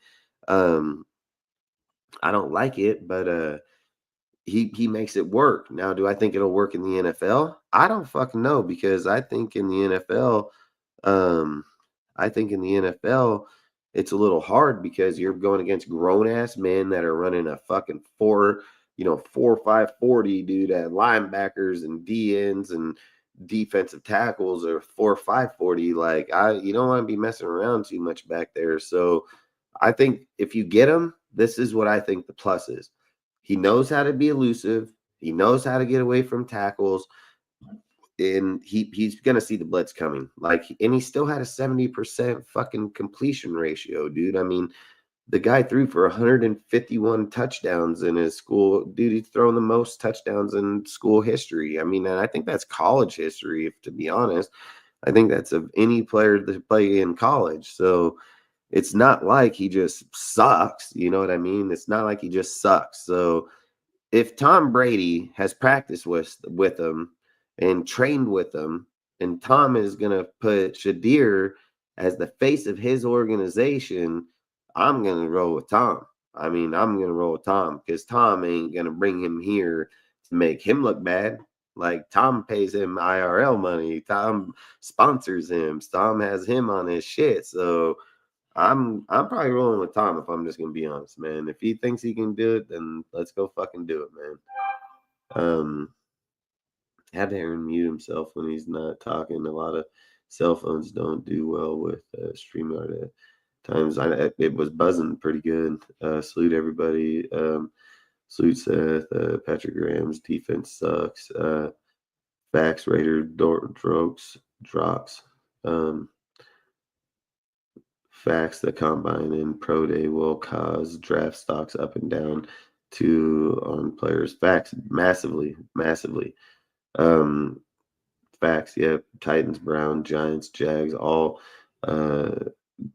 Jags could all take a quarterback. Depends how Jags feel about Lawrence. That's another fact. They can fucking trade Lawrence, dude. Nothing says that Liam went there to coach Lawrence, dude. And if Liam Coe said, hey, I'm not going to take your job, and then they come back crawling on their knees, a little bit later, and they're like, come on, we'll fire the GM. There's nothing saying he can't trade the quarterback. You know what I mean? So you can probably most definitely trade the quarterback. Salute, Mike Lockram, appreciate you, bro. Freaking Seth says, I'm starting to believe Pete will likely draft a cornerback. I would prefer taking Will Johnson over the quarterback, Dart, who is likely a second or third round pick. Then after the Raiders pick Jets, Carolina, Saints, Dallas could take quarterbacks too. Jets can most definitely take quarterback, because they're fucking probably done with Rodgers, and even if they ain't, they still need a quarterback for the future. Carolina, I don't know, man. Frickin', I know they like what happened with Young at the end of the year. I know that they said changing the offensive coordinator changed that kid's whole gameplay. So I don't think they're moving off of fucking God, why am I fucking spacing his name? Fucking but I Young, but I don't think the Panthers are going to. Saints could most definitely, because of Carr. But again, you got Spencer Radler over there, fucking, and you have that. What was the other kid's name that they took too? And they have Taysom. I don't know. Maybe the Saints. If they move off the Carr, I can see it. Because they already got a bunch of quarterbacks over there. But I also think too, I mean, they're in the hole by crazy amount of money. So maybe they're going to have to get rid of some of these dudes too. So maybe they'll have to get new guys anyways. Dallas. I was thinking about it. I got to go through all 32 teams and just look at the team. I got to look at the team, look at the quarterback, and then think about, okay, this guy is a real move. Like, there's a real possibility that freaking Matthew Stafford can be done and he can be going to another team this year. I mean, there's numerous players out here that can most definitely end up moving on and going somewhere else. So, like I've said, would Matthew Stafford here for a year fucking make us better? Maybe. Maybe give him DJ Metcalf and see what he can fucking do with him. Imagine what Matthew Stafford can do with DJ Metcalf, Bowers, and fucking Jacoby, fucking and Michael Mayer. I think he's gonna have a great fucking year. If you just ask me, Tucker, all of it, I think Stafford would be a great option here just for a year or so. I doubt Dallas would take quarterback. They already have the replacement for Dak. Who do they got? Who are you saying? Like, is it Cooper Rush? Is that who they got fucking replacing him? I know it ain't fucking. I know it's not fucking. Oh, the Niners fucking dude, Trey Lance. No way. No way. We need a quarterback to compete. Best way to go is start Aiden for 25, draft a quarterback at 6. Also, get Flacco or someone as that vet mentor and sit who we draft a QB for 1 year to develop. We can get a cornerback to start in free agency. Same with wide receiver. If we don't get Shadir at 6, has to be Dart or Gabriel.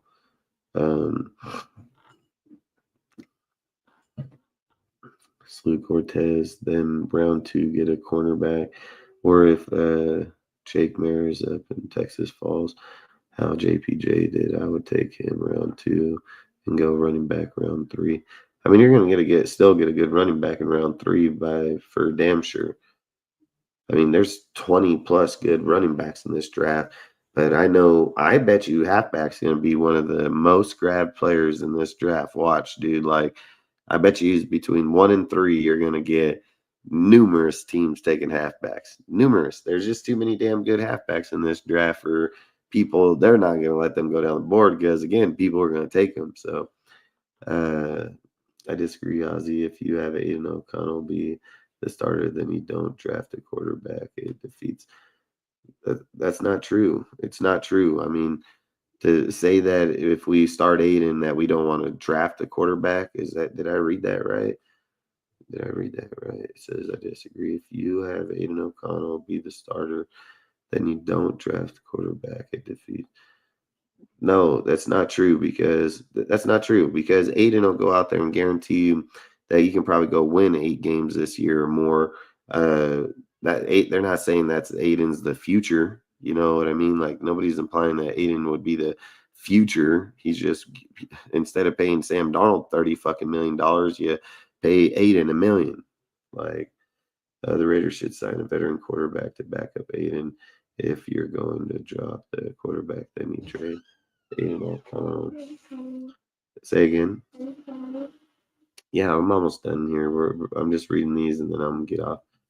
The Raiders should sign a veteran quarterback to back up Pete Carroll. Will trade Aiden O'Connell. No, don't. Patrick Mahomes was drafted at 10 and sat for a year by Alex Smith and Brady. I said multiple times the things that mess up quarterback career is starting them year 1 rather than develop facts. I mean, Tom Brady's talked about that 100 times. Also, if Aiden does play well after a full season, you feel Dart or whoever is ready for trade, it says. And if I learn history, Pete likes physical corners, and I believe that Jack Jones is gone. Will Johnson would be perfect to replace him. Patrick Mahomes was a junior quarterback when he was drafted, when Andy Reid set up for a whole year to develop under Alex Smith. Really, we don't have to draft a quarterback to replace Jones. You get the cornerback in free agency. There's the ton of good quarterbacks, and agents the same as how the different for Carroll to take a year to set up. You get a cornerback, wide receiver in free agency too. You have to understand as you don't have a good head coach or a good offensive coordinator. Ain't it O'Connell right now would be better than those this year. What the fuck?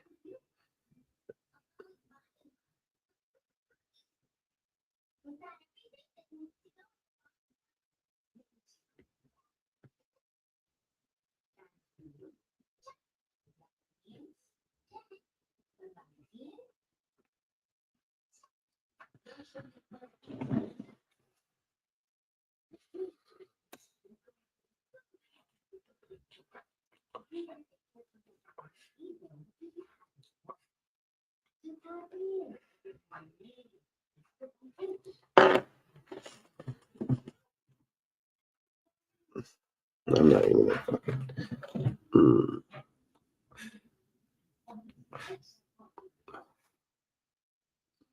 I'm just wondering. I'm just mind blown here. Okay, I'm just mind blown. I don't even know how you came to this conclusion, but I think it's just mind blowing to say you don't have a head coach or a good offensive coordinator. Ain't it O'Connell right now would be better than these quarterback prospects of this year? That's crazy as fuck. No, he's not. He's not better than Jackson Dart. No way in hell. Aiden O'Connell has better gameplay because he's been in the NFL. He has a little bit more consistent. Man, fucking Jackson Dart got the mobility, the height, the arm, the strength, the fucking everything. No, hell, fuck no. And it makes zero sense to draft a quarterback and still keep Aiden O'Connell. Why? Why would it? $1 million contract versus $30 fucking million contract. That doesn't make sense. Aiden is on a 4-year fucking contract that we drafted him. It makes 100% to keep Aiden O'Connell here. I don't know where in the hell the common sense says don't keep Aiden O'Connell here because you're drafting a quarterback. Where in the fuck does that make any sense at? Like, it doesn't make no sense. So I 1000% disagree with that comment. Like, not even close. Like, to imply that Aiden is your fucking future when everybody has claimed him to be a backup, and then you're going to draft the quarterback that you're going to develop for fucking a year. He's not going to be the backup. He'll be the third string quarterback. So you're still going to get a starting quarterback. So it doesn't make no sense that you're going to get rid of $1 million Aiden O'Connell backup. It makes fucking absolutely zero sense.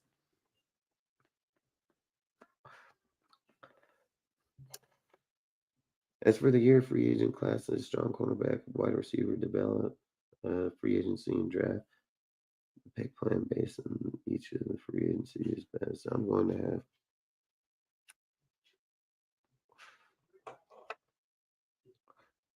Aaron on this one. We know Dylan says you have to even play here, drive, trade by fucking care less. Will Johnson is a corner that I would not pass in the draft. Salute Malcolm Breezy, appreciate you, bro. Sorry, didn't see. I don't see it earlier. I just don't have the comments on until the end, so we can just read through them. Dart is not a proven commodity. He's projected to be Darkin.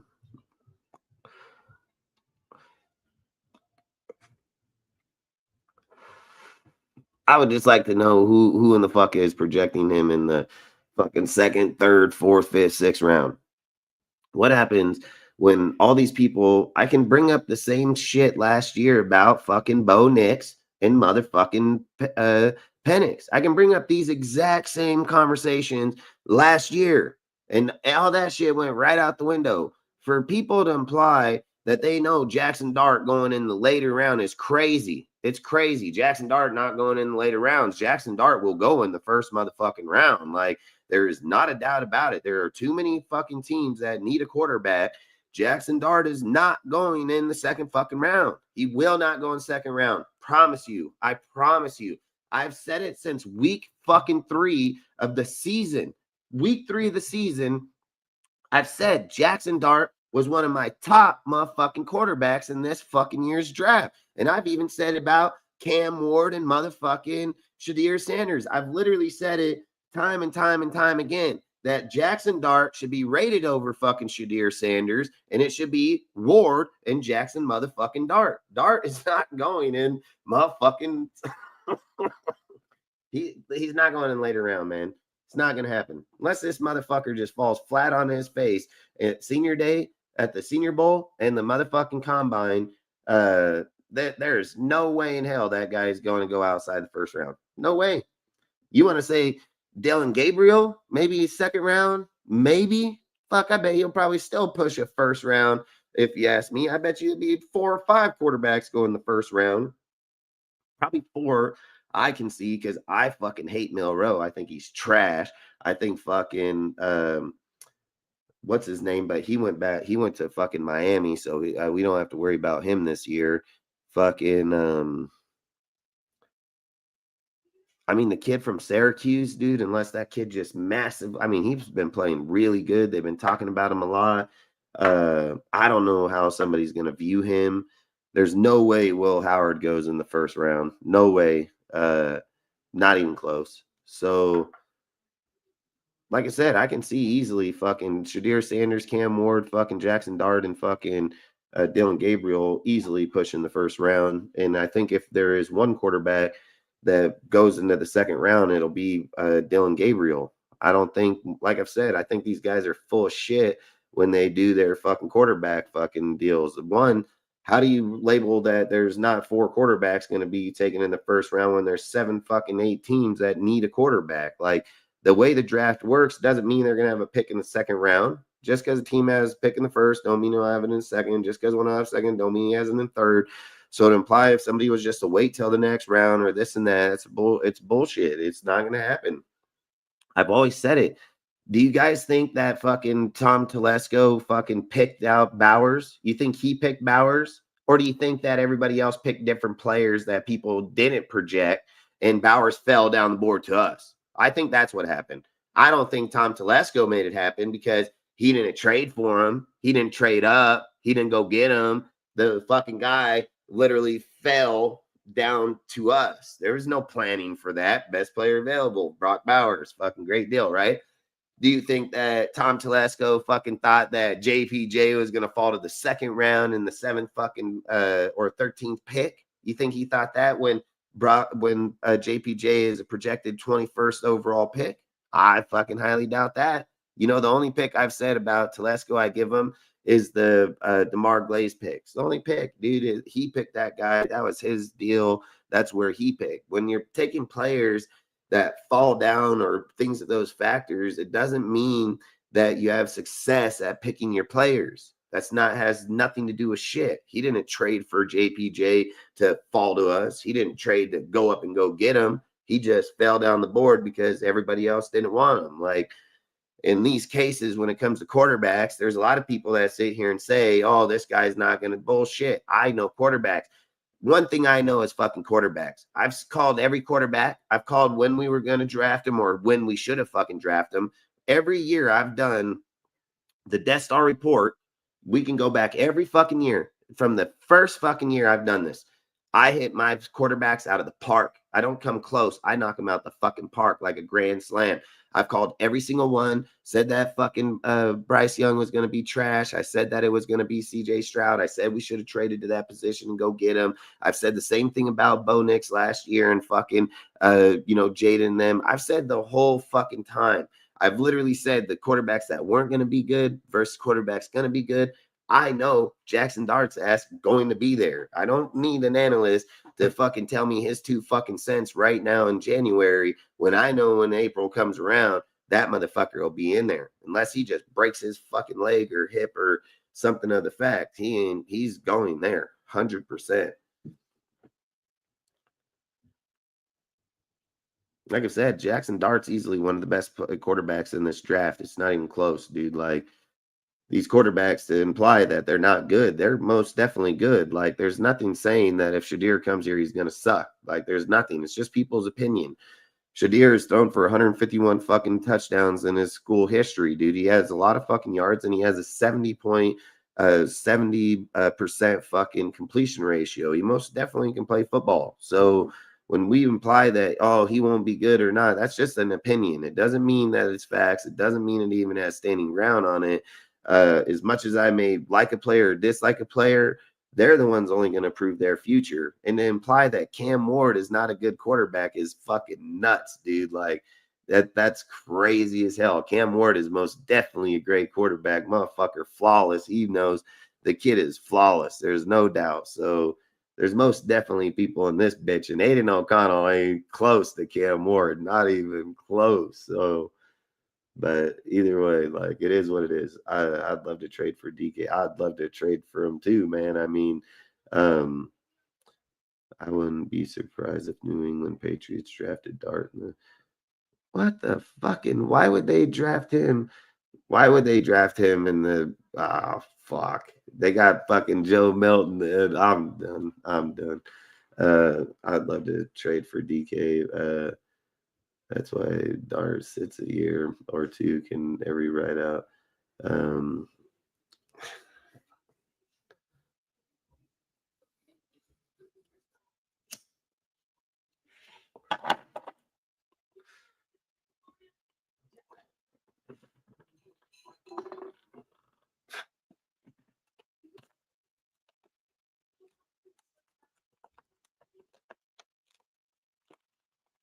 Maybe reading the messages wasn't a good idea.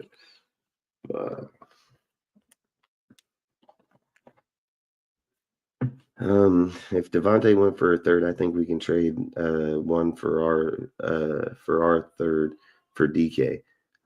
Fuck, dude. If you're telling me we can get DK Metcalf for a third round pick, I would take that shit in a heartbeat. Like, if I'm just being honest, I would take that in a heartbeat. But I don't see that happening, man. I mean, DK been here for 5 years in the NFL, 5 years. He's got fucking 6,000 yards, 40 some odd touchdowns. That dude's a fucking animal, man. Like, I don't think they're getting rid of him for a third round pick. I think you're getting him in a first round pick for DJ Metcalf. I mean, I've said it. There's no wide receiver in the NFL that compares to DJ Metcalf. He will straight bully a fucking linebacker. I've watched this guy. So I've been watching him for the last 2 years because I started watching video one day on this guy. And I was like, man, this fucking dude, he just straight bullies the shit out of guys. So I started watching Seattle games. And I've literally watched him. They say hike, and he just grabs the corner right by his fucking shirt right there and just holds him. Fucking guy's trying to fucking move. He can't even move. Like, I've watched him do it to linebackers. Just grab a fucking linebacker right by his chest and just walk that motherfucker back, dude. Like, DJ Metcalf is a different type of human being, and he enjoys it, dude. Like, he fucking enjoys it. Like, he gets down. He gets it with Sartain, all of them. DJ is a tough motherfucker. And if you bring him here and him battling with Sartain and fucking Samuel and them, oh, hell no.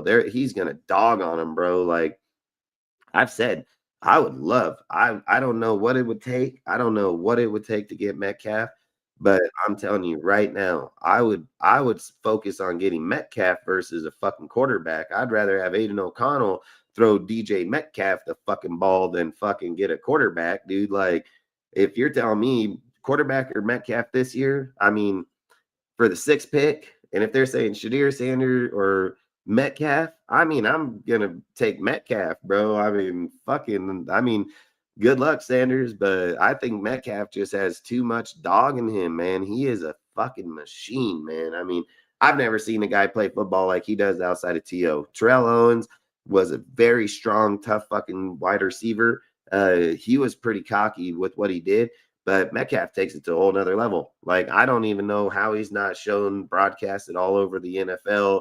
I don't know how he's not more known to people. If anybody just watched like 2-3 games of Seattle and watch that fucking guy play, I mean, he bullies people. It's just funny as fuck. I'm not even lying. You'll see corners so pissed off. I watched a guy just trying to swing on this motherfucker where he just held him out like that, just holding him, laughing at him. Fucking at the shit he does.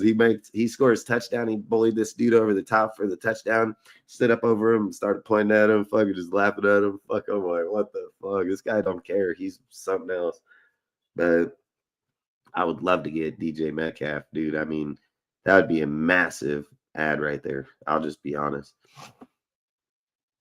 DJ coming to the Raiders would not be a bad idea. Yeah, fuck, if we got him for a third round, that'd be a steal. I'm just telling you. But DK ain't at Devontae's age either. He's young. He's got a lot in him, man. I think they want a first. I mean, I think they want a first 100%. If I'm telling you, if any team, I'm just saying why I think it's a first, because you're telling me that if they said in the NFL right now, hey, we're going to trade DK Metcalf right now for a third round pick, that 31 teams ain't calling. I mean, fuck, all 31 teams in the NFL calling, man. I mean, you'd be dumb as hell if you don't. I mean, why wouldn't you give up a third round pick for a badass motherfucker like him, dude? I mean, if you give him a good quarterback, he can be something different. And that's why I keep saying Aiden's accurate. Aiden's got a great arm, dude. There's nothing wrong with the pocket quarterback if you have a team that can, give him the line, give him the presence. You give him a guy like DK that bullies dudes off the line. You got a fucking Myers that fucking just came off 1,000 yards. You have Bowers the same way. You got Tucker, and not saying if you draft a wide receiver or even pick another one up in free agency. I mean, you can end up with a pretty good team just rolling with Aiden, man. Like, and again, if anybody sits here and thinks that they're like, hey, man, we're gonna go to the playoffs and we're gonna win this year, bullshit, man. Look at it like this. If we were able to go out and take Aiden and play and we won 8 fucking games, guess what? We're winning. Like, we're straight fucking winning. And not only that, we would be gaining ground just off of that one deal. And we never had to give up $60 million contract of our $100 million cap space. Like, bullshit. And it'd be 30 million, but still, I'm not wanting to give up 30 of the fucking 90 or 100 that we have. So it would still make sense that your starting quarterback's only $1 million fucking dollars. Starting quarterback, $1 million. Like, that's a huge weight in people's minds. So look, everybody knows Gardner sucks. The guy's horrible, dude. Like, and I'm not going to say Pete or somebody, I don't know if they view him differently. I mean, man, we're in trouble. But I'm not going to say Pete probably couldn't do better with him. I'm just saying fuck Gardner. Like, I'd cut him and eat the $7 million. I don't even give a shit. But you never know. Like I said, he could most definitely be here. That's why I keep indicating, if you draft a fucking quarterback, he is going to the third no matter what. And then if you choose that, okay, I'm going to give Aiden the true start, make Gardner your backup because he's owed the money. You see it right there. Gardner, or it'd go Aiden, Gardner, fucking Dart or Gabriel, whoever we drafted. That's how it would go. There's no point of going out and getting a dude out there. You're killing yourself if you cut $1 million quarterback that can go win you 8 games. That's the stupidest business decision you can ever make in the history of the game. Like, you're not trying to go Super Bowl next year, and it's not going to happen. I mean, no matter getting Jaden Daniels with the Washington Redskins and fucking getting their players that they did, they made the NFC Championship. We're not even close to their team, period. So for us to imply that that's the move we're making, that's just a delusional move. The move would be 8 to 10 wins. That's where we'd want to be if we are saying that we're trying to win now. Like, if you go 8 to 10 wins in your first year, you're doing pretty fucking good, because just like Pete Carroll said in the presser, right on the board, he said, when I went to both winning organizations, as in USC and Seattle, we were up and running within the first few years. And for the people that need to know what few is, it's 2. So within the first 2 years, that's what it took him to go up and start winning. So if we're just out here thinking, oh, hell, he's coming here, he's going to win right now. I mean, don't get me wrong, he might. But the odds are, if I'm just a gambling man, I'm just saying 4 wins with the team we had, knowing that he can probably get Kuntz and all these people back, plus the people he knows, his connections, probably brings Bobby Wagner. I'm saying we can probably win 8 games. Like, I'd be content with 8 games there. Like, we're building, we're moving. The following year, probably fucking playoffs. You know what I mean? So that's how I'd look at it. So if we were able to get DK, I mean, I'd fucking love it. I ain't gonna lie. I don't want to trade for DK. He'll give up draft capital when we have a ton of cap. We can get wide receiver and free agent like Chris Godwin, Chris Godwin's got injuries, though. I don't know if I want to go out and go sign Chris Godwin, put him on my team and motherfucker blow his Achilles or fucking something. He always has injuries. I don't know if I want to do that. If they were saying Mike Evans, I'd be different. I'd fucking sign Mike Evans right now, 1,000-yard productive receiver every single year of his career. But Godwin, I would probably look around for more of a healthier receiver because, I mean, if I can get T. Higgins, I'm taking T. Higgins over him by a mile, not even close. DK will have to dye his hair silver and black if it becomes a Raider. Facts, Rudy. I mean, that's what I've said the whole time, too. If we were just talking about that, if he goes from Seattle to here for blue hair to silver and black, that'd be fucking fire. Godwin coming off a bad ankle injury. Yep. See, I mean, he's not just coming off that one. He's coming off numerous injuries. But yes, you're right, 100%. But that's what I'm saying. I'm not trying to get Chris Godwin. No way. If DK becomes a Raider, then he will need to. Oh, I read that one. Facts. If Raiders are smart and use the strength of free agency and the draft, it says we can rebuild in a year. I don't see us going to the playoffs this year, but I do believe we will improve in winning.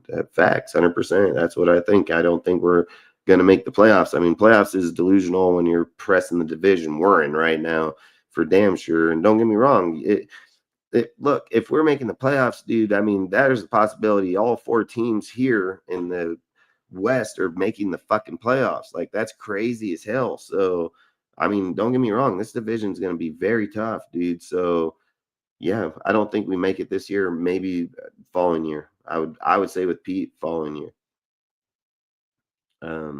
We can rebuild in a year. Facts, the Raiders are smart and use the strength for free agencies. I don't see us in the playoffs, but I believe Dan Campbell going to go back to a 5-win team for a couple of years. Ben gone, Aaron gone, ton of free agent players and fucking coaching staff, dude. I mean, yes, that team got depleted over there. Yeah, I said year 1 is more like 7-9 wins. It says, I think you mean restructure, not rebuild. But I don't believe we can be a playoff team this year. Remember, we're in the most difficult division. Facts. I mean, that's just facts. It's going to be the hardest division of all football, man. It's no joke. I mean, when you're looking at the Steelers and the Ravens, the Steelers got in there, but they're struggling with Mike Tomlinson. The Steelers are going to make it because they're in that division.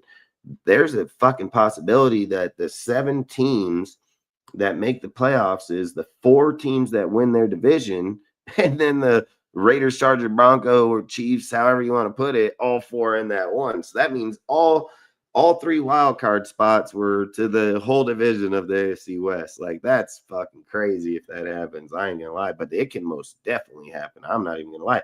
Like, come on, look, for us to sit here and be delusional about Pete Carroll can't win in this type of division.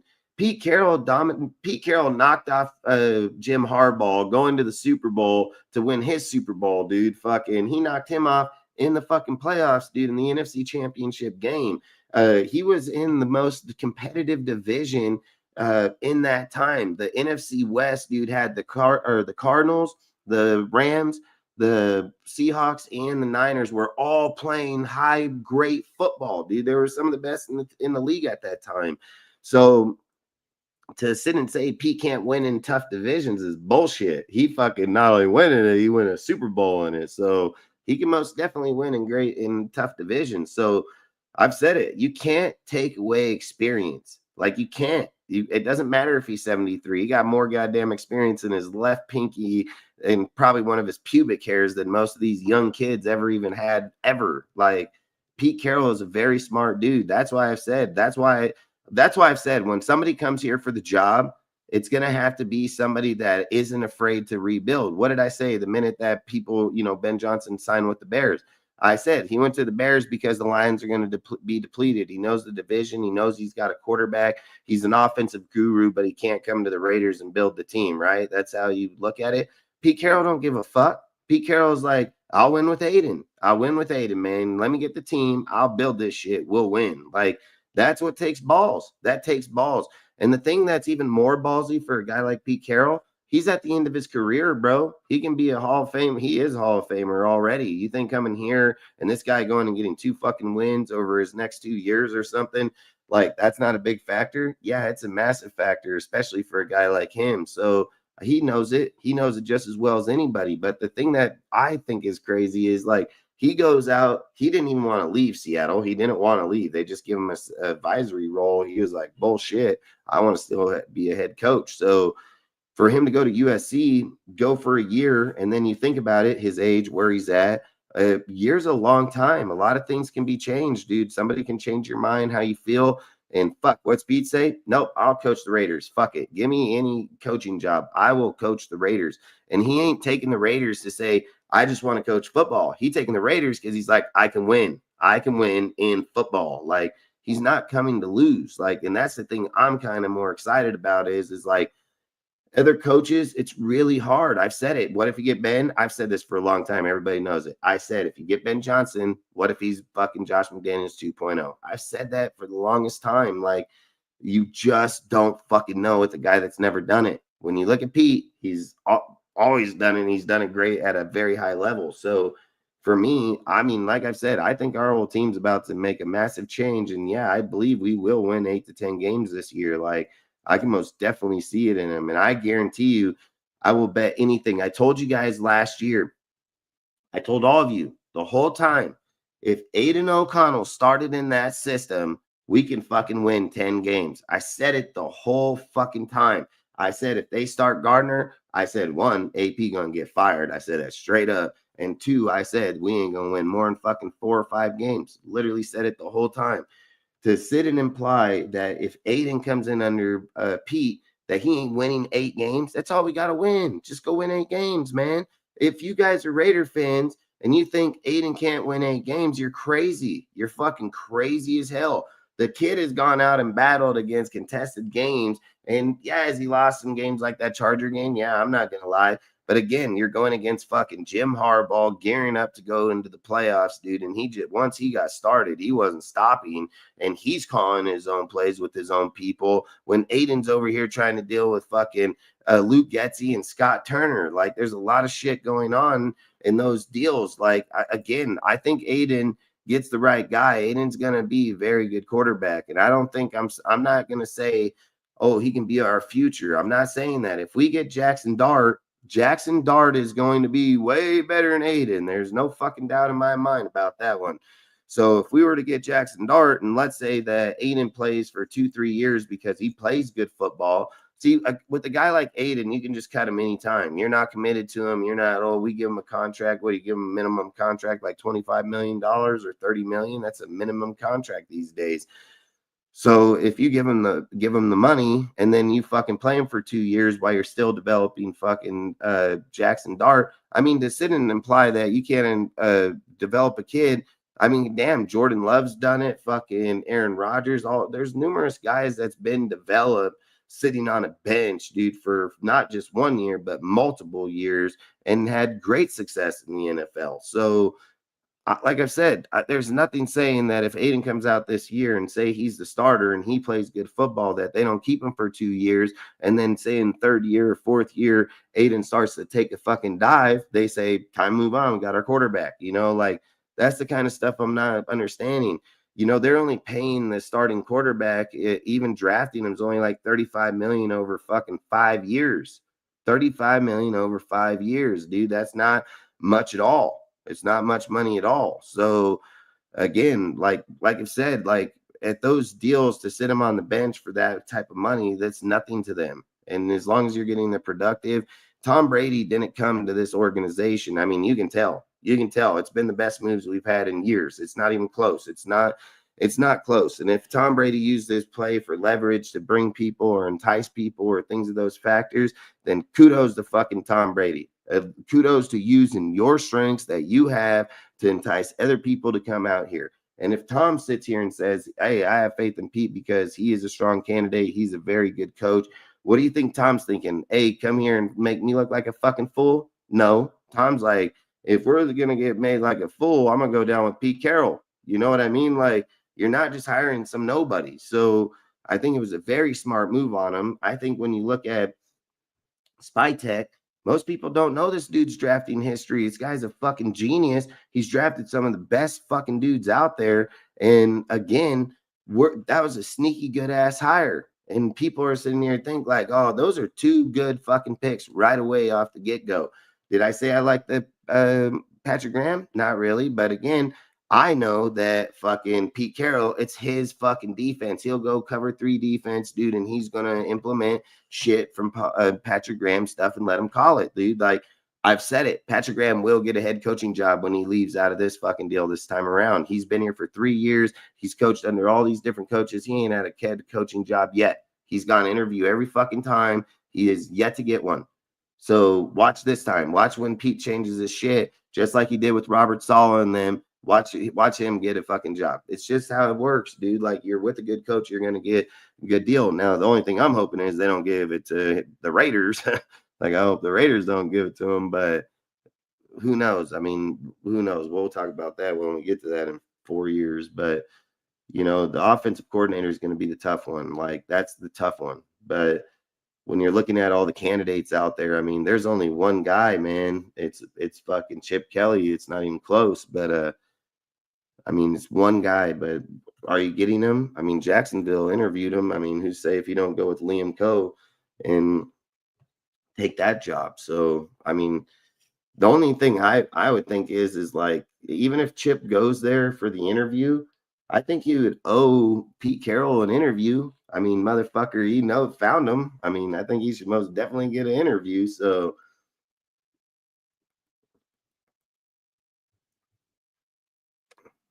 I don't know. We'll see when that happens. Lions offense is stacked, and they have had good pieces on defense. I still think they will be a playoff team. You know, I'm not going to argue that. I'm not going to say that they won't be a good playoff team. I mean, they had like 25 injuries, bro, and they still made the playoffs. But I mean, if I'm just being real, bro, I mean, come on. They lost their defense coordinator. They're going to have to re-implement a whole entire new system. They're going to lose Montgomery, probably. They're going to lose some good players, man. Like, I don't know if it's going to be that easy. Now, I think, I mean, but why do you think Ben went over to the Bears, bro? I mean, the guy's a bitch. Ben's a bitch. He's just like, I can pick on these lines. I built them. I know them. They're going to be depleted. Fucking main play callers, main people. Randall L. fucking left there, went with Ben, dude. I mean, there's a lot of dudes that just left up out of that bitch. So that's a tough one on there. But I mean, I hope Dan the best of the luck. I mean, I don't think the Eagles even came close when they lost both of their people the same year. So they made it back the following year, but I don't think that year. So it's going to be tough. 7-10 this year, I could see that happening, which would be an improvement. We have to learn about winning before going to the playoffs. Facts. No rebuild. The offense is going to go through a rebuild. We got a new head coach. OC defense is only continuity.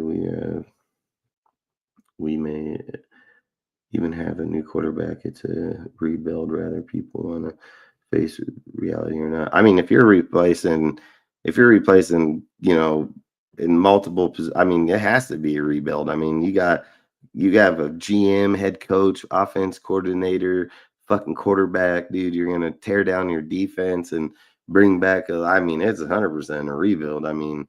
Now, rebuilding in 1 year, there's nothing wrong with it. I mean, if you're tearing that many major pieces, I don't know what else it's called, you know.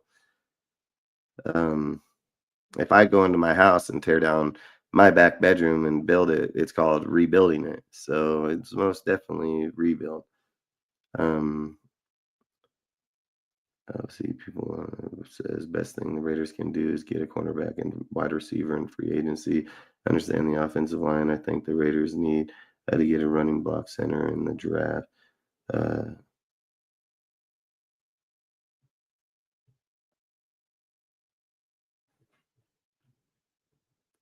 Says the draft QB in round 1.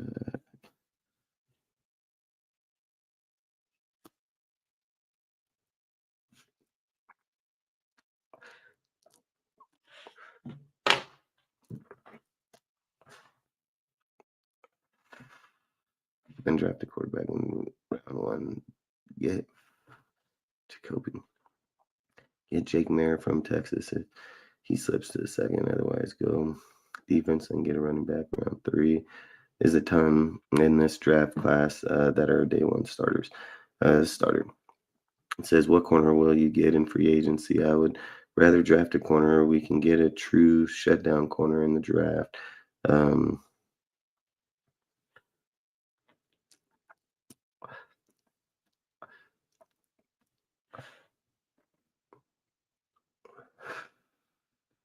Pete Carroll will draft a quarterback if he has no confidence in Aiden O'Connell. Aiden O'Connell is a young quarterback.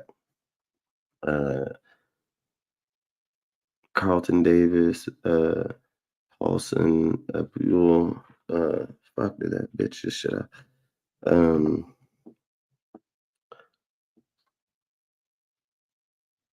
I'll go Michael Jackson, Stephen Gilmore, take your pick. There's others too.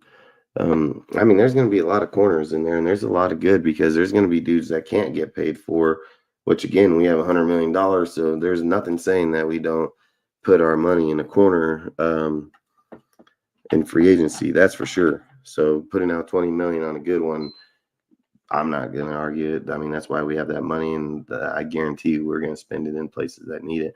The quarterback in this draft are pretty weak. I'm sorry, last year's quarterback draft had a better quarterback.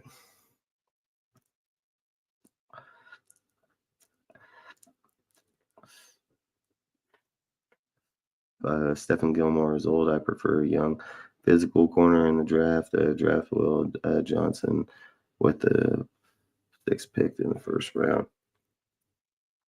I ain't gonna lie, I like him. I mean, Will Johnson's good. I've said it. He's one of my picks for sure, but he's also injury prone too. I mean, like I said, it just depends. We got to go through free agency. Who's in free agency? Free agency will determine where we're picking with our 6th pick. There's plenty of good corners in free agency, and when you're playing in the NFL, you want veterans, obviously, that know how to play against NFL players. College kid, just like I've heard you say a million times, none of them are proven, none of them are guaranteed. So there's no guarantee picking a college kid that he'll come in and just ball right out. Common sense would say is Jacorian Bennett stays on the opposite side, Nate Hobb gets re-signed, and you find a veteran player in the draft that you're going to go pick up because you have the money. So that would make the most sense. And then what would probably make more logic is say we don't draft a corner at the 6th pick because of the fact that we picked one up in free agency, and then you're going to draft a corner later on in the rounds to develop behind your your 3-4, so you'd be your 4-5 somewhere in there. So I don't know if you want to devote that 1st pick in there. It would depend on free agency and who's on the market, 100%. So if you're going in there and you're getting a kid on a 4 or 5 year deal that just left out of a good organization, they can't pay him because they're broke, and he hits free agency and we can pick him up, I mean, fuck, why wouldn't you? I mean, it would make more sense to take a proven player over somebody that's not. So, and in the past, with us not having money, it would restrict us 100%. But in this case, it doesn't restrict us. And if you're thinking about it, your most crucial positions, I've talked about it 100 times, is your cornerback position. They have to mirror the number 1 wide receivers in the whole entire NFL. So they're not just going against weak dudes every day. They're going against best dudes every day. So I like Will Johnson. Think he's a great pick. I've said it. I've made posts about him. I mean, he's one of my picks, but I've said it. If you can pick up one in free agency, it'd make more smarter to do that than go that route. If you can't get a guy in free agency, then you go Will Johnson. That's why free agency is before the draft.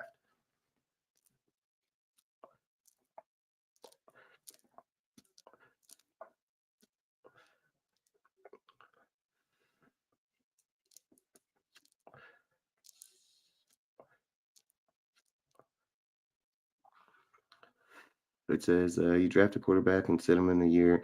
It's not good to throw a quarterback in the fire year 1. You start Aiden regardless because he, 1, deserves a chance to start.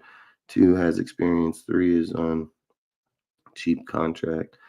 Push Aiden trade value up with starting the whole season. I mean, I don't think the idea is to want to trade Aiden at all.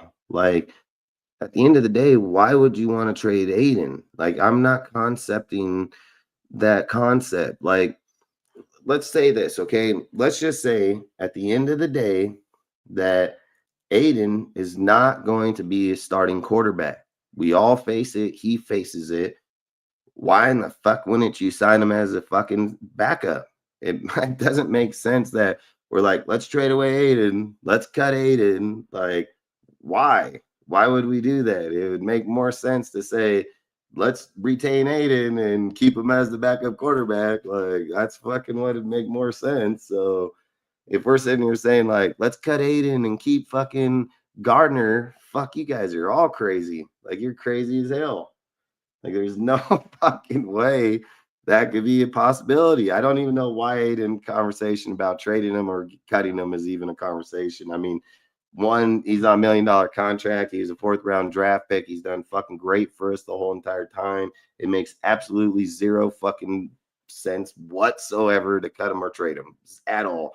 Redo his contract as a backup quarterback. If he don't prove himself this year, you're paying him minimal fucking money. It doesn't make sense. Aiden ain't gonna stay here. He's a good quarterback, dude. Like, if he chooses not to be a starter, he's still a good quarterback. So I don't think you get rid of him. I just don't see how you get rid of him.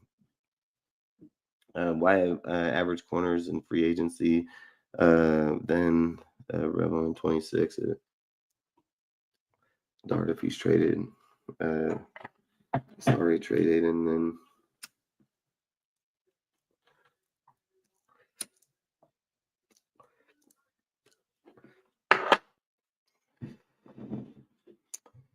fucking, I mean, the trade Aiden is in the final year of his contract deal. I think the Raiders should try to get Andy Dalton as a backup for Aiden O'Connell.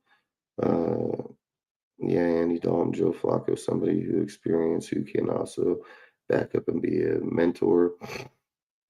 Andy Dalton, Joe Flacco would be a plan B if Aiden O'Connell struggles. Quarterbacks would mentor Aiden O'Connell. Stephon Gilmore was not the only person I knew. If you get Gilmore, it's for a cornerback too. We have Jacorian, he was balling out before the injury. Go to check and look who unrestricted free agents are. Is our cornerbacks this year. There's plenty of cornerbacks in free agency market this year. Stephen Gilmore is a journeyman, and he's not that good. He used to be a good corner. I want to get a shutdown corner in the draft rather than get an average corner in free agency. Fuck, man, I'm gonna be mad if I go look up right now. If there's a fucking corner that's in there and he's good, I'm telling you, this is the kind of conversations I hate the most. I hate when people go back and forth in conversation when not knowing that there's probably good corner in fucking free agency. Like, it just fucking, it's annoying. Like, it just sucks. Cornerback free agents 2025, NFL free agents, sportstrack.com.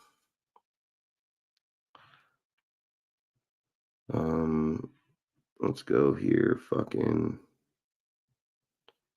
available team running backs. We want cornerbacks.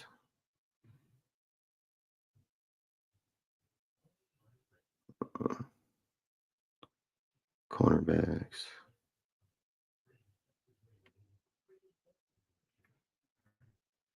All right, let's go over here.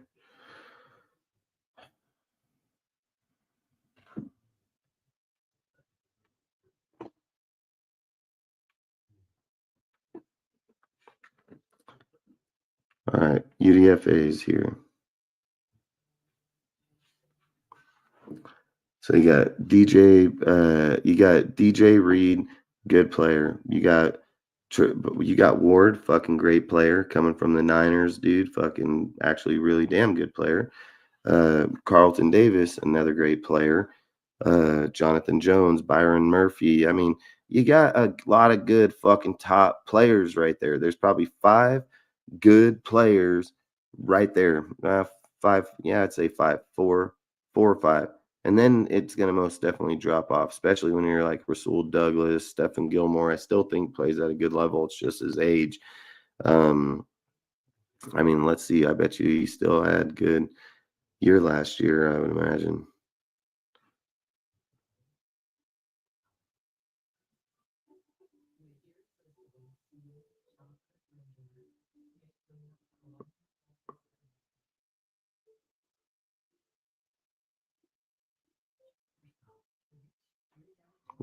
What is that in 25?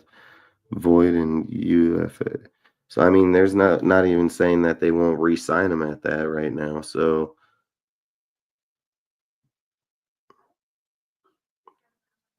there's nothing even saying that he would even go or be out yet. He could be, but they can still sign him or not. Mike Hilton. I mean, I'll tell you right now, if we can get Carlton Davis, Chavius Ward, or DJ Reed, I'd be 100% fine without taking a corner in the draft. 100%, not even close. So I'd most definitely do that. And any one of these, you give them a 4-year contract, they're 32, 33 years old. I think it'll be just fine. I think you'll be just damn fine. I mean, if we can get Ward, man, I mean, I'd take Ward fucking. But fuck, he'll be 30, sign him for 2, 3 years, 4. I think Ward's a good player. I'd still take Davis or DJ Reed. So I mean, you got still good players here. So either way, you can still pick up good corners.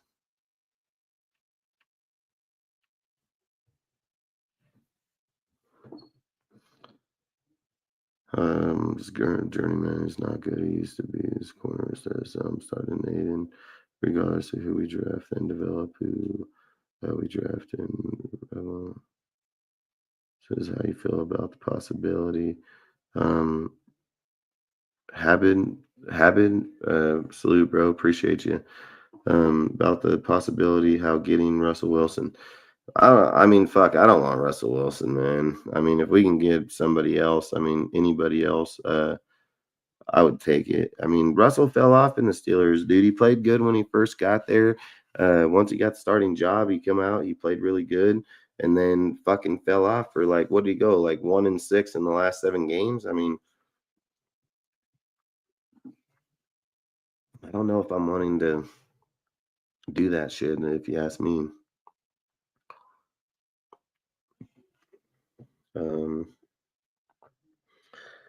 I think Russell Wilson needs to retire. I'm sorry he showed his old age with Pittsburgh Steelers. Rudy, why he's stuck on Gilmore. I also said Carlton Davis, Michael Jackson, Josh Adobe, and Josh is young and is a Pete real player. I mean, I'm fucking signing Carl Davis over any of them fucking dudes on there. And I do believe once you start getting down some of them names there, you're hoping on it. You're hoping on that. I mean, like I said, Carl, you're getting DJ Reed or frickin' Davis. I mean, I have no issue with it at all. Faxon Aiden, he should start regardless. We evaluate quarterback 26, no matter who we draft. Facts, we could always just draft quarterback in 6 for sure. And you're going to have a bigger class. You'll have 4 or 5 dudes literally that are really good first-round picks for sure. So, I mean, you should probably have a pretty good, at least 9 quarterbacks in next year's draft. But depending on how many people go back or not, you should still have pretty good, and I'm saying first-round picks. So you'll probably end up with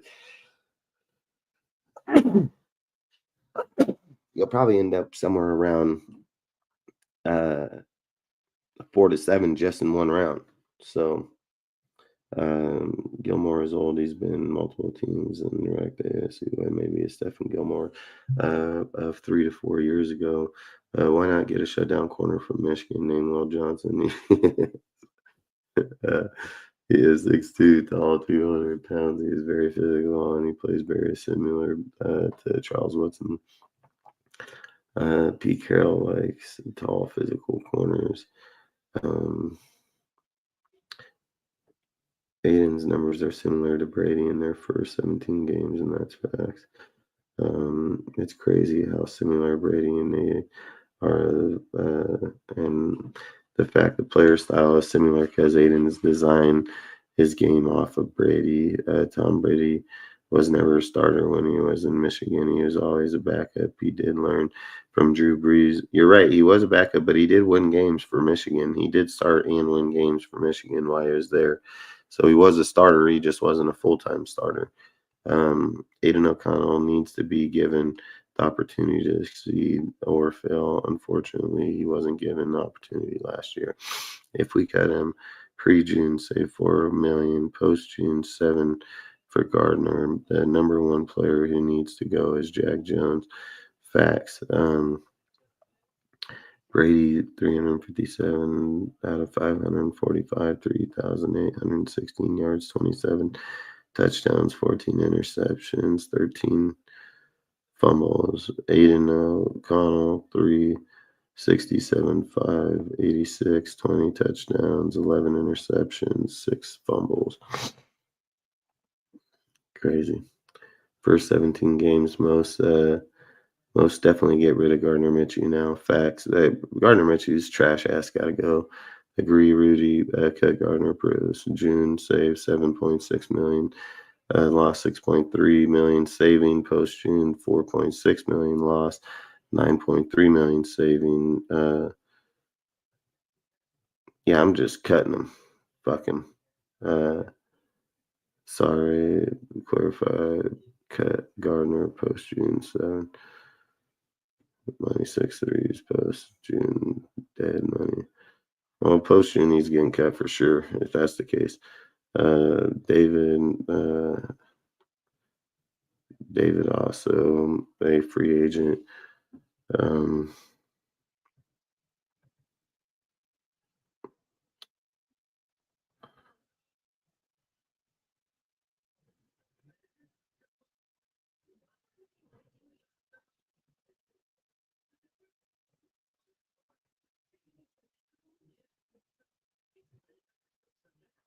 What happened? Did I just fucking go past all that?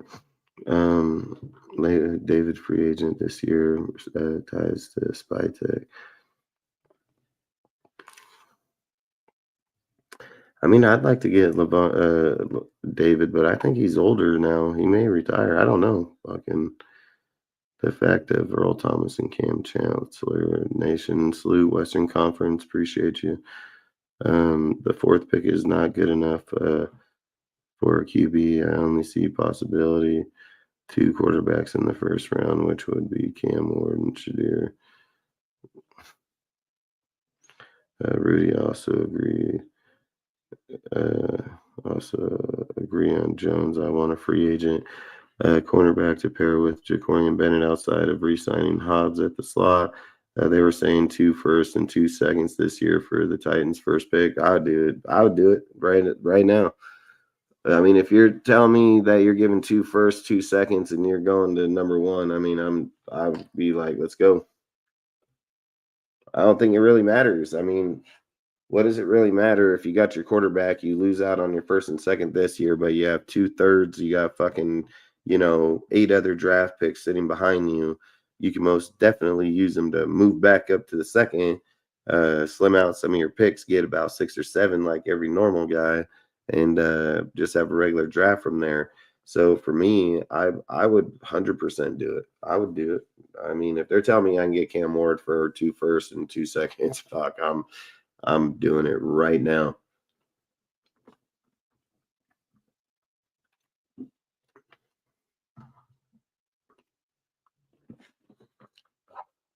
I'm telling you, I'd call him on the phone right this second.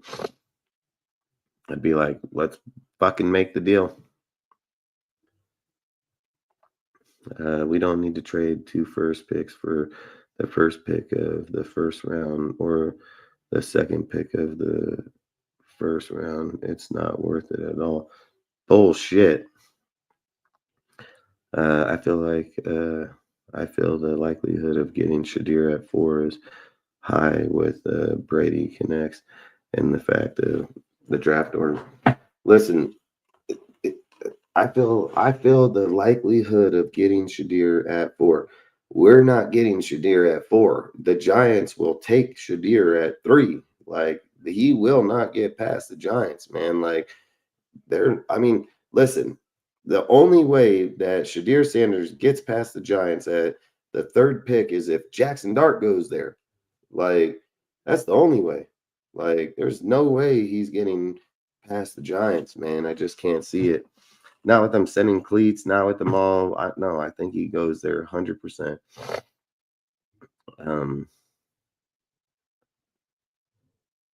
Shadir Sanders is likely going to be on the Cleveland Browns or the New York Giants. 100% agree.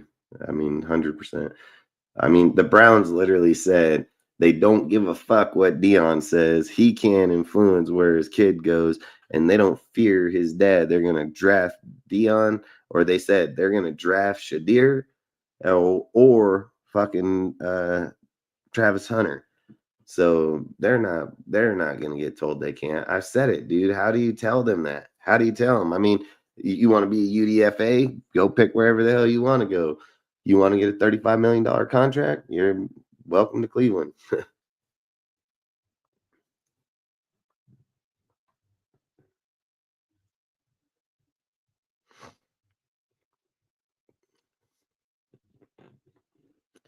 Hey, I'm not going to say Cam Ward is going to go to the Giants and Cleveland may take Dart. I don't who the Titans ain't going to not take a quarterback.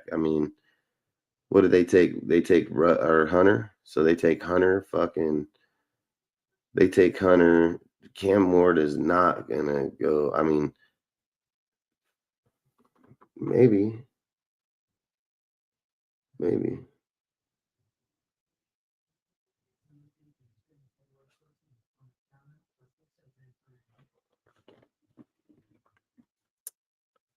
That'd be ballsy, man, to take Dart over Cam Ward. That's ballsy as hell. I don't know if he's worth the first quarterback off the board, man. That's a tough fucking deal there. I don't think Jackson Dart's better than Cam Ward. I think Cam Ward's I think Cam Ward's the best quarterback in this draft. Not even close. Like, Cam Ward shows you when he got to win, he wins. And Cam shows when he's got to get out of something, he can go with it. He can only take the team so far. The team's got to be able to take themselves too. And I've said, you go look at his bowl game and he balled up all the way till the point that he pulled himself out of the game once he broke the record. And it looked effortless to the guy. Like, I think Cam Ward is an elite quarterback. There's no doubt about it. The kid is a winner, dude. And I don't know if Dart is better than him. Like, I think Dart is better than Shadir. I do believe that for sure. So to see him go second overall to the Giants, I would not say that. But if Cleveland Browns have the chance to draft Cam Ward or Jackson Dart, I don't even see them. They're taking Ward, man. Like, I think they're taking Ward 100%. Yeah, Cam Ward's the best quarterback in this draft. Tennessee may not go quarterback. They may take fucking Hunter. They said the best generational player. They said that they're going to take the generational player. So I'm not going to lie. I've said, I don't know if Cam Ward is a generational player. I don't think Shadir is a generational player. I think Travis Hunter is a generational player for sure. So I think that's why I just say, when people start talking shit like that, I don't know how they view something. I don't know what's in their mind. Tennessee may not go quarterback. If the Tennessee is not going to go quarterback in their first pick of the first round, then they will trade down. Says, I like Dart a lot now. Salute Alik. I think that's how you say it. Alik. I like Dart a lot. Salute Breezy and Took Your Soul.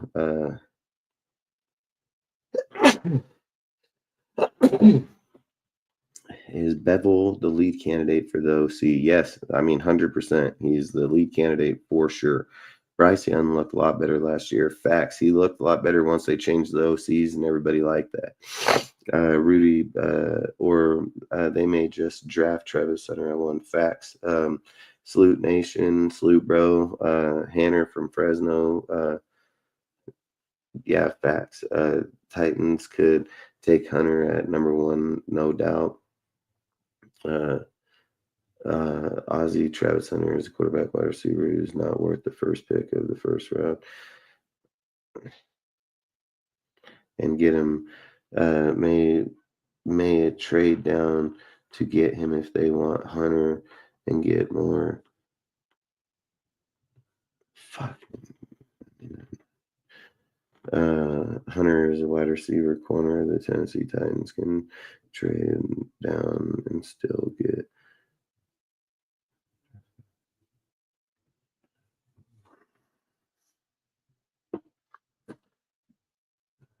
That's your opinion. Just depends how team feel about him at the moment. Hunter is currently the number 1 pick outside of quarterback.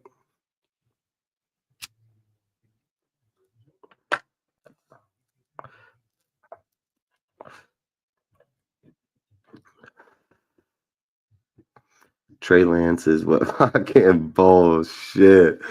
Fucking bullshit. Trey Lance is what Dallas wants to use to replace Dak Prescott in the future.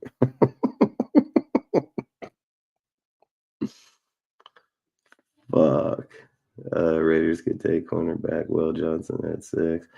No way, Lance Pugh. Hey, I'll fucking yes, the league actually said that.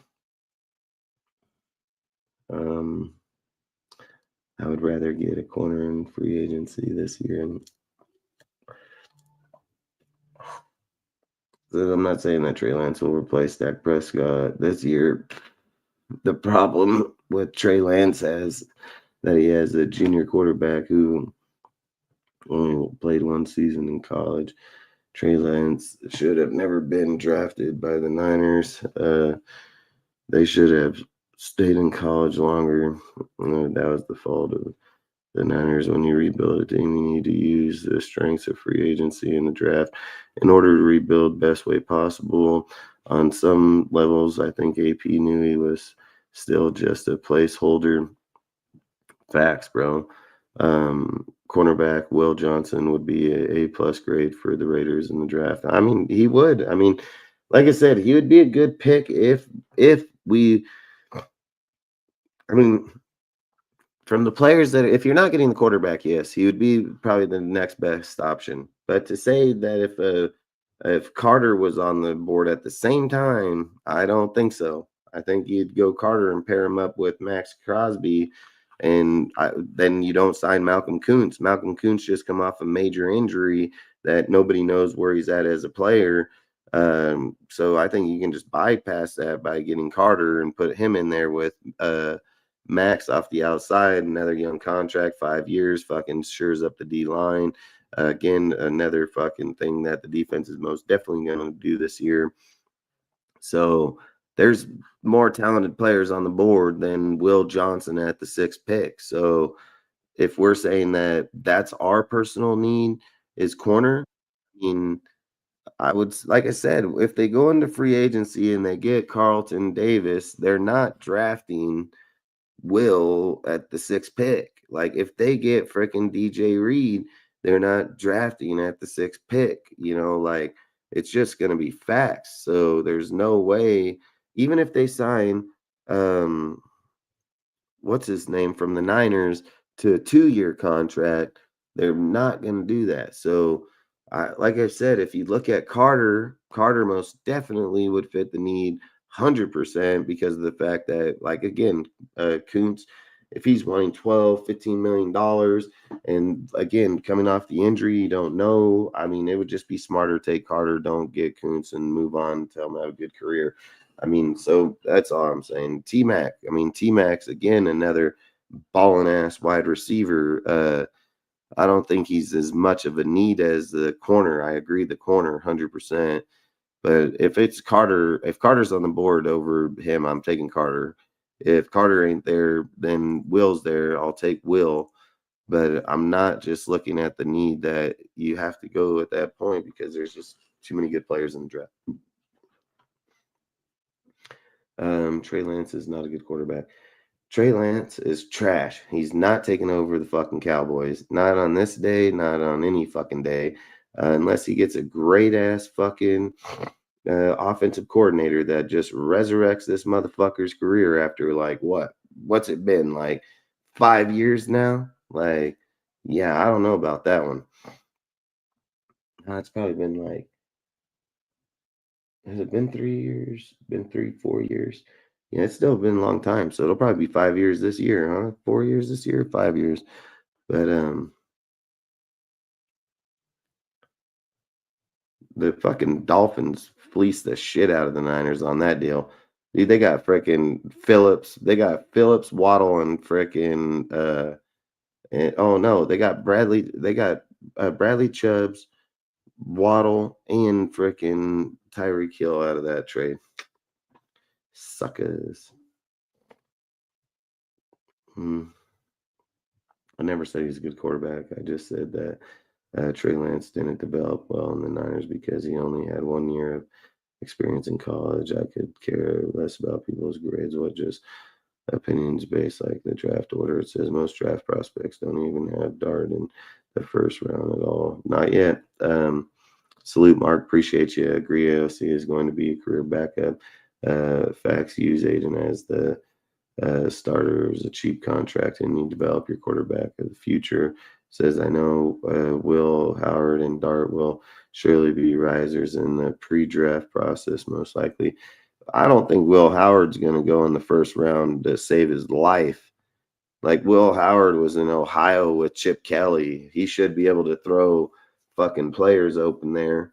Like I've always said, if you play in Ohio, Georgia, fucking Alabama, you better be the fucking main dude.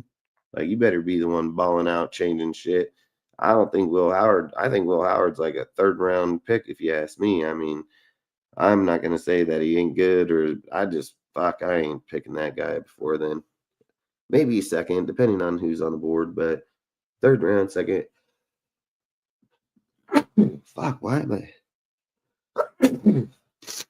never fucking be sneezing? Sneeze like 3 times tonight. It says, I know Will Kepper has Dart in the 3rd round, and as a 1st round pick. Kepper has Dart as the 3rd quarterback and as a 1st round pick. It says, yeah, I wouldn't trust Kepper with that. He said same about Penix and next. Also, stock will change after comeback. Kepper has Dart as a 3rd quarterback and as a 1st round pick. Yeah, I mean, like I said, I agree. I 100% agree on that. Took your souls. The latest Dart will go is in the 20s of the 1st round, if not top 10. Both were 1st round picks, though. Facts. Yep, after top 4 quarterbacks, there is a real drop in that. Drop with that guy. The guys that need to develop, like Milroe, is a runner that needs to sit a couple of years and learn a passer. Facts. That fucking guy needs to go to passing class.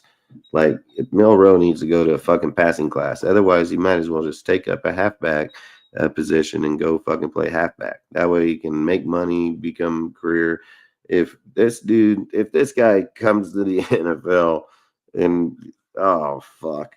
I mean, I can't stand the guy. I can't stand him. You know, he come from Nick Saban's fucking school and he can't fucking do shit. This guy, I've said, he get 12 receptions for like 150 yards with 4 touchdowns rushing. When's he ever going to do that in college or in the NFL? I'd love to see it because it's never going to happen, dude. Like, that shit ain't never going to happen. Not Michael Vick, not freaking Lamar Jackson, not any damn runner's ever done that. Not Jaden Daniels, not nobody. So that's not happening. Yeah, Dart could very go in the first somewhere. Same analyst said about Bo and Penix last year, and they went top 12. Did I misread this? I mean, I thought you said, I could have swore you said that Kepper has Dart as a third quarterback, like he's the third quarterback, and as a first round pick. So I'm not understanding where the fucking misconfusion here in this conversation is about Dart. Says, yeah, I want to trust Kepper that he said the same about Penix and Nix, and they said he said the first round. So either way, I don't even. Says take anything Kepper says seriously. Penix doubters, we're almost haters. Yeah. Says Ozzy said Dart was the third quarterback. Yeah, see, that's what I'm saying. I'm just what you agree as, and now we'll be go in the first round is what I'm missing. What am I missing here? I said that's what I was thinking, bro. I'm not even lying. Facts that Telesco was fired. Says Klesso knew he was messed up when Falcons scooped Penix up. There's a legit reason Sanders and Cam rated so high. The only team that could possibly go after Jackson Dart would be the New Orleans Saints, but that's if they are not happy with Derek Carr. Shadir progression from Jackson State to Colorado statistically is off the charts, but time will tell.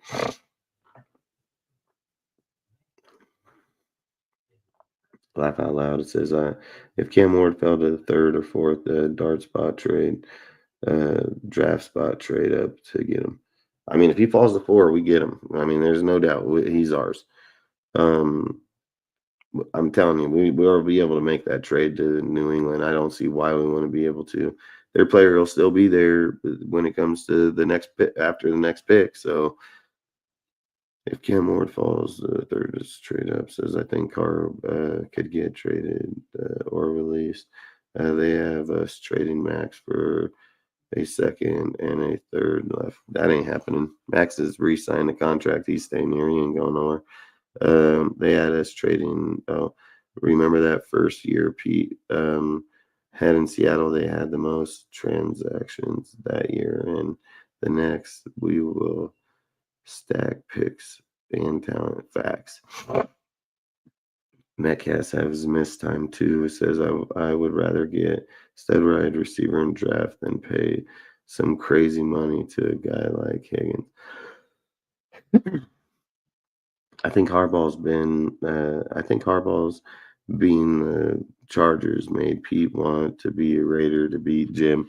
Dude, him and Sean Payton. He has issue with Sean Payton too, bro. So he got rival with 2 of these motherfuckers. He got one with, I swear Pete is probably the craziest old man. Like, I'd love to know this guy because he got a problem with Sean just as much as he got a problem with fucking Pete.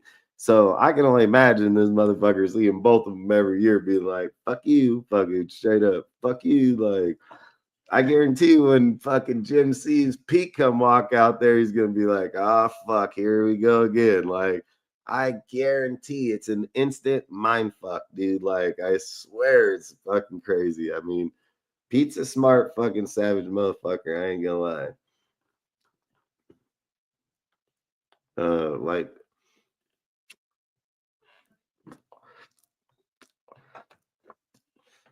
Like Carroll said, it's a challenge and could take 2 to 3 years where we really want to be. Facts, 100% facts. Charges always charge and fail. Laugh out loud. Ringless Phonies says facts, and I can't wait to see the Carroll Harbaugh rival reunite. I remember it was Harbaugh and Bernie was the king of his division, and Pete knocked him off his pedestal. It says, I expect Chargers to restock offense talent this draft through. Niners fans still cry their season went to crap. Laugh out loud. It says facts, having Aiden draft QB is a cheap vet.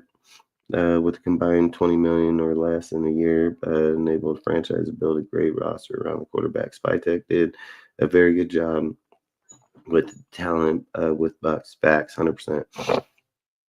They should get Jake Mayer in the draft from Texans at OC. Put JPJ at left guard if Mayer slips to the second from the first. If Jackson Dart, if Jackson Dart comes here, JPJ will be the center, 100%. That's his buddy. I mean, he went to school with him. Everything. He's gonna be with him.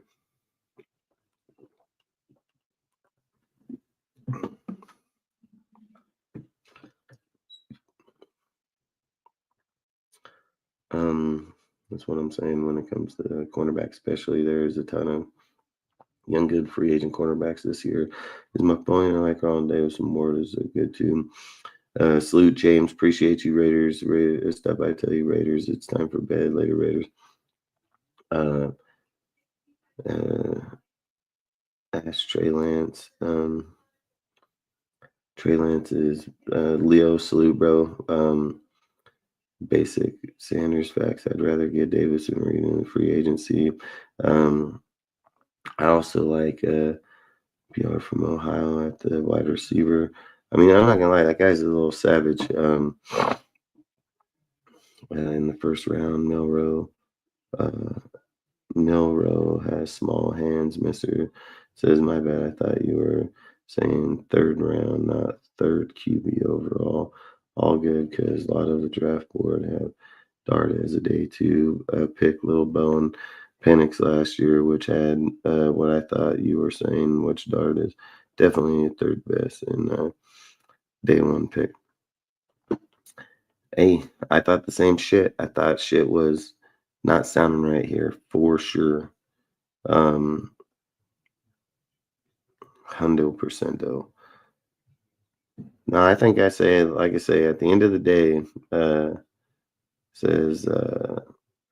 the end of the day, I believe there's going to be a lot of things that go on, but I do believe Jackson Dart will be, I guarantee he's going to be top 10, man. I just can't see him not being up there. I think there's just too many people, including us, that need a quarterback. So I just can't see him not being up there. If he balls out and does what he does, I see it. If he doesn't, then that's on him. That's his deal. But long story short, we'll talk more about that in the next live that we have about the quarterbacks and then things. I mean, we'll talk about the draft. We'll probably do a mock draft here maybe after the Super Bowl. I mean, like I said, mock drafts are too fake right now. You're not going to find nobody. They're not going to have no real accuracy to them. The second that the combine happens, the whole entire mock draft changes instantly. So I just think you're wasting your time on mock drafts if you think they have any types of validation behind them, because they don't have them on them right now. Once the combine is over, then you can start gauging a mock draft. Then you can have some type of, okay, this is where they think now. There's going to be people that are up on the top right now that fall way the fuck down the board. They're not going to be in the top anymore, dude. And that's going to be due to the combine, because all they're doing is taking statistic stats that happened at the year in with college football. So that's all they're doing. But I think at the end of the day, there's a lot of good players in this draft. And there's a lot of good people that are in the Senior Bowl playing very good football right now. So for me, I don't think we're going to be lacking players, right? Like, I don't think that Pete and them drafting somebody, we're going to be lacking them. Good night, brother. Wish you and the family well. Till next live. I'm so glad you guys got Pete, babe. Salute, Mike. I really do appreciate you, bro. I hope you have a great night. Hope your family's doing well. And we'll see you on the next one, man.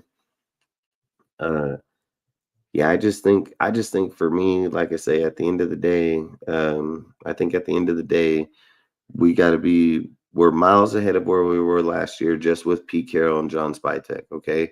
I've said it earlier about Telesco. I get it that people want to say that, he had a great draft, this and that. I've said it. Bowers fell to him and JPJ fell to him. He didn't do nothing special. He didn't go out of his way.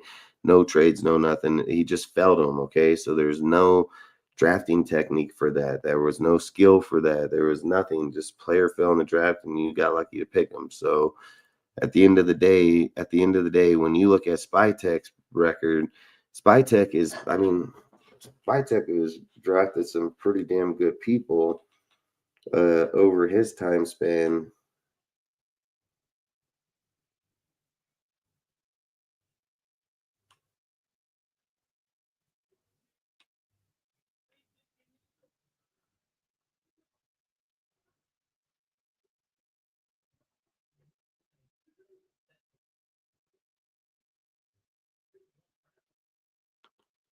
I do so much fucking editing. I gotta go back and find the.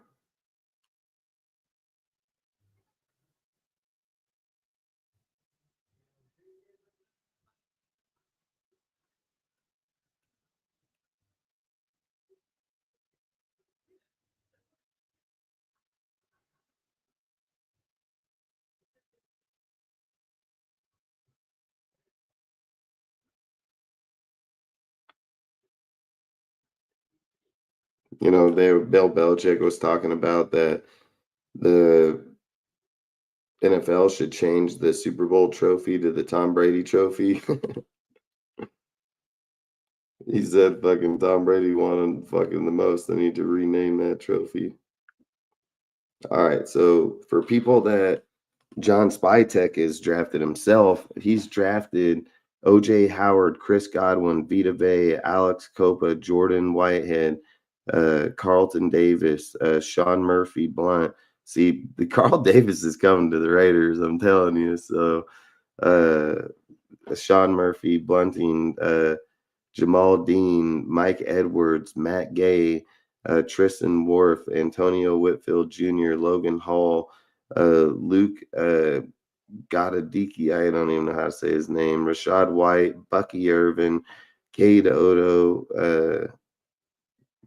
Odin, Zion McCollum, Kalijah Cansey, Cody Monch, Yaya Disby, Trey Palmer, Graham Barton. I mean, he's drafted some really good players overall right there. So I think, like you say, at the end of the day, his track record shows that he can get some pretty good players.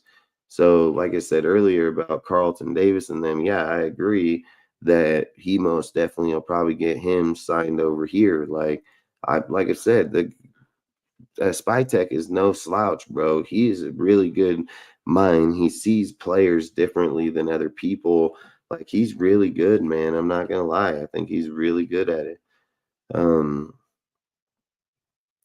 It says the draft board dart is on day 2, pick is above. So I watched it. I thought you were saying says in day 1, says good night, wishing until next day. You guys up, as your team drops in.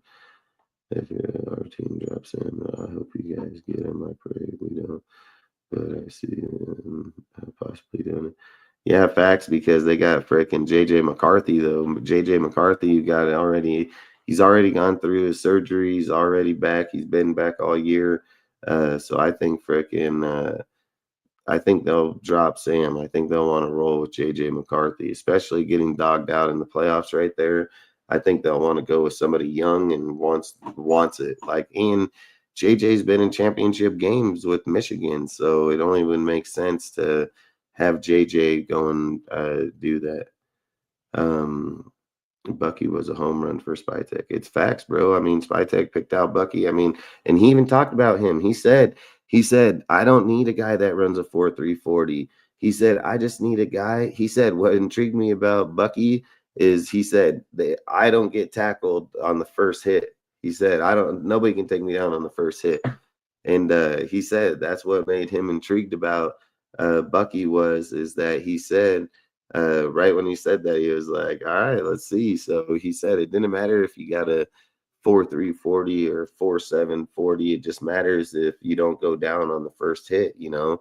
And he thought that once he got through the interview and did tape on him and stuff, that he really felt that he was that type of player, and he's been that type of player for Tampa. So I think when we're sitting here looking for a halfback, which is a very crucial deal, and there's 20 halfbacks in this draft that can be really good halfbacks. I mean, shit. Come on, if you're telling me right now that your room is next year, you go get frickin' Najee Harris and you're drafting a good halfback in this draft to be a starter or backup. I mean, fuck, you can have two really good halfbacks right off the get. Our halfback room switched in a second. You know what I mean? So you can draft a good halfback in the second, third round easily. Easy. So, and you're going to get a good one, not just some dink ass player. You're going to get good players. So, like I've said, I think you can have some pretty good deals going on here. Facts, I've been saying Carlton Davis the whole time. Yeah, Carlton Davis most definitely has the connections. He can most definitely be here. I mean, he's up in free agency. I'm not saying that his team won't re-sign him, but I think if you get to talk with Spytek, there can be a whole change in there. And it's just like I've said, that team is about to take a major hit. So I would just, if I was them, I'd prepare, you know. It says, and if I'm correct, Chiefs are the first team to do a 3P. Wasn't there a team won many years? Nah, I think that 90, what is it, Packers in 96, 95, 96, 97. Yeah, I don't know, man. I don't know that. I didn't know that. I think they said the Chiefs would be the first team to 3P in the history of the win. Did the Packers win all three of those games? Yeah, I don't know. I don't know. He drafted Bucky based off him telling him about that hit shit. Yeah, facts, bro. Straight facts. I like Dylan Sampson, Caleb Johnson, Jordan, James, Tobias Brooks, and Ollie Garden at running back in the draft. And I also believe Dylan Olave deserves to be given a chance to compete. He has one offensive snap. Yeah, I mean, like I said, different coach, different regime. They may see a way to use them differently, you know.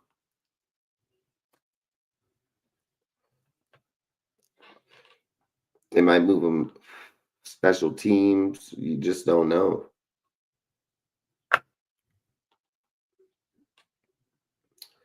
Yeah, I don't know. That's a good deal to wonder if they won all those and did it.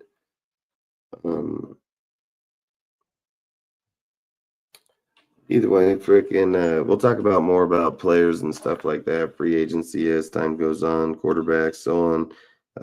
More wanted to talk about the players, what the OCs, where they're going. I do believe it'll be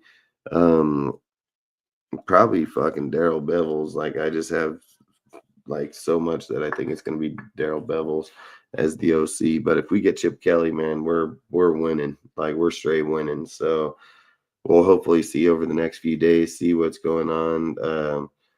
Salute, bro. Appreciate you, Bob. I think that's what it is, Bob. Please. I mean, I don't know. Freaking either way, salute, Bob. But I just think if you get Champ Kelly comes here, dude, after what he showed in those bowl games and how he's ran that team, I think him coming here, it would be a great ad for sure. Then depending on what quarterback he got, he's shown he can work with young quarterbacks. I mean, especially going to college, being able to help develop them and coming and going. They come every year and go every year, damn near. So either way, I think I would go that route first, and then I'd go that route first, and then see where it is from there. And then for me, Lopez says facts. I'd love to get Kelly as an OC. I'll send it to your messenger. All right, sweet, hell yeah. And then love to get Kelly. I would love to get Kelly if it was me. And then I think Kelly's got to be the top priority in this one. I mean, if you're not getting Kelly, I mean, then like I said, you get Bo or you get fucking what's his name? Fucking drawing a blank because I just read a message.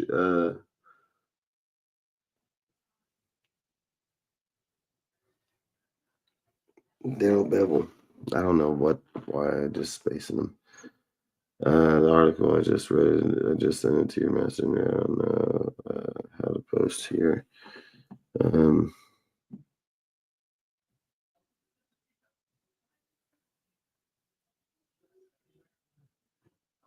me see real quick.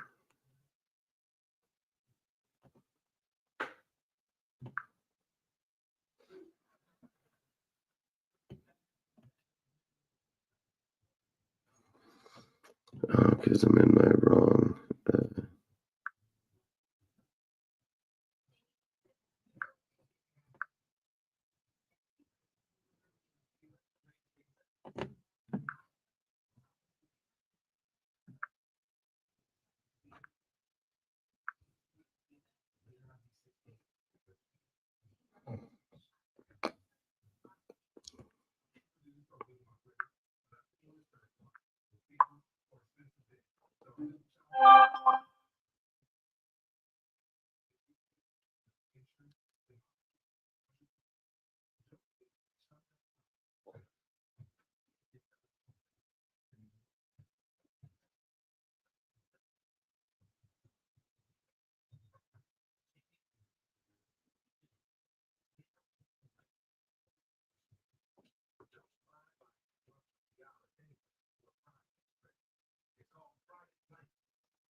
Yeah, I mean that's crazy because I think what they mean is because it happened before, so the NFL didn't merge until what, the 60s. So and this time when they did do it, it did say the Packers won 3 straight NFL championships from 1929 to 31. But I think this was before the merger. So I don't know if they're counting that or not. I don't know. Multiple Hall of Fame.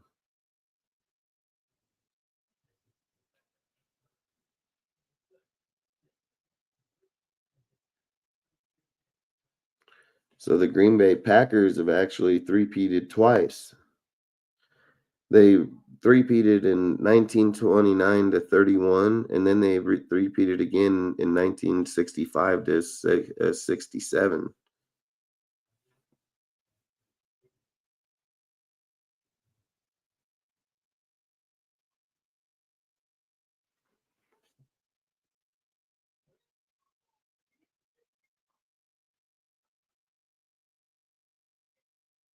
They're going to act like the Chiefs when them sorry fuckers win it.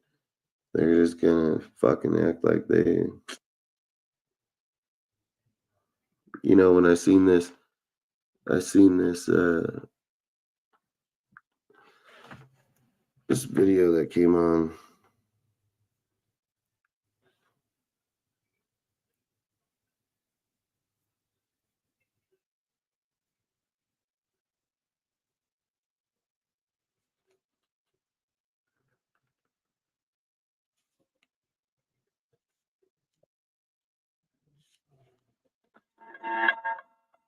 There you go.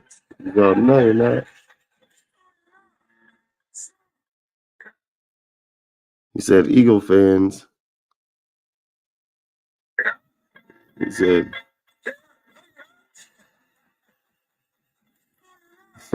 Eagle fans are about to win the Super Bowl. The refs. No, you're not.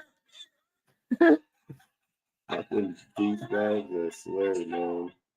These motherfuckers. He said, yeah, no, you're not.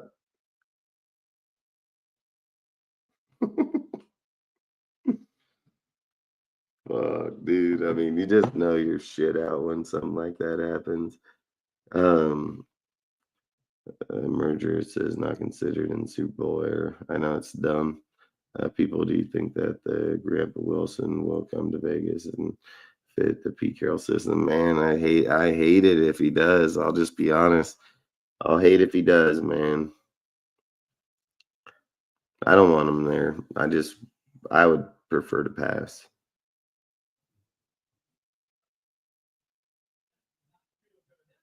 I just feel like he's just not the same person no more, so I'd most definitely pass on him.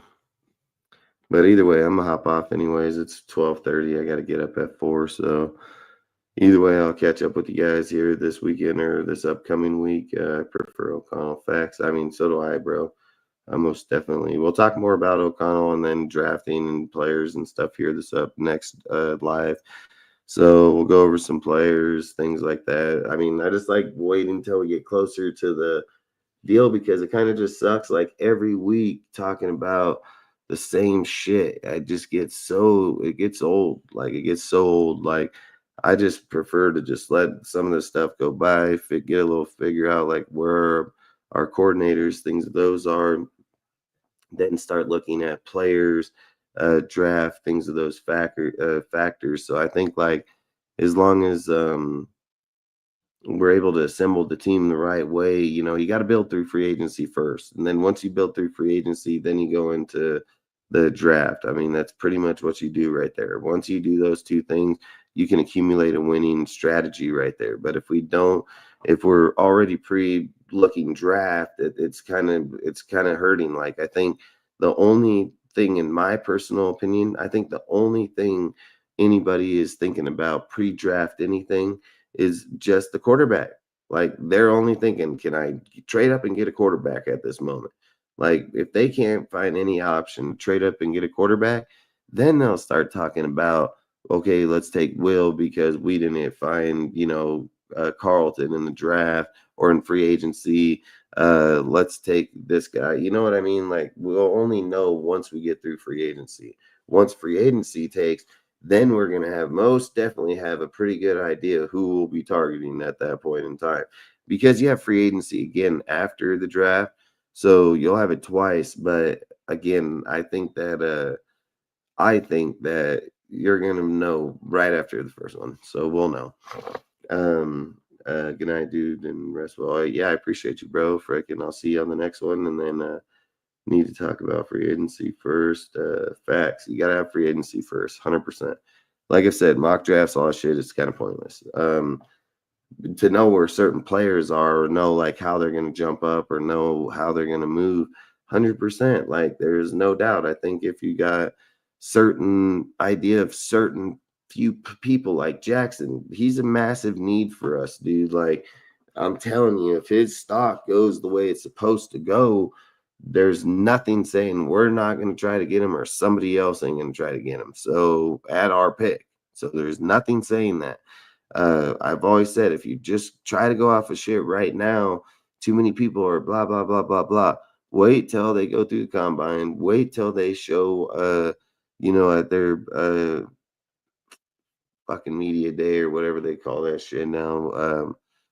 But long story short, let them go and show out, and then we'll talk about where he's going to be at. You know what I mean? Like, it's just, like I've said, too many people say players aren't going to be somewhere, but it's not what the NFL needs.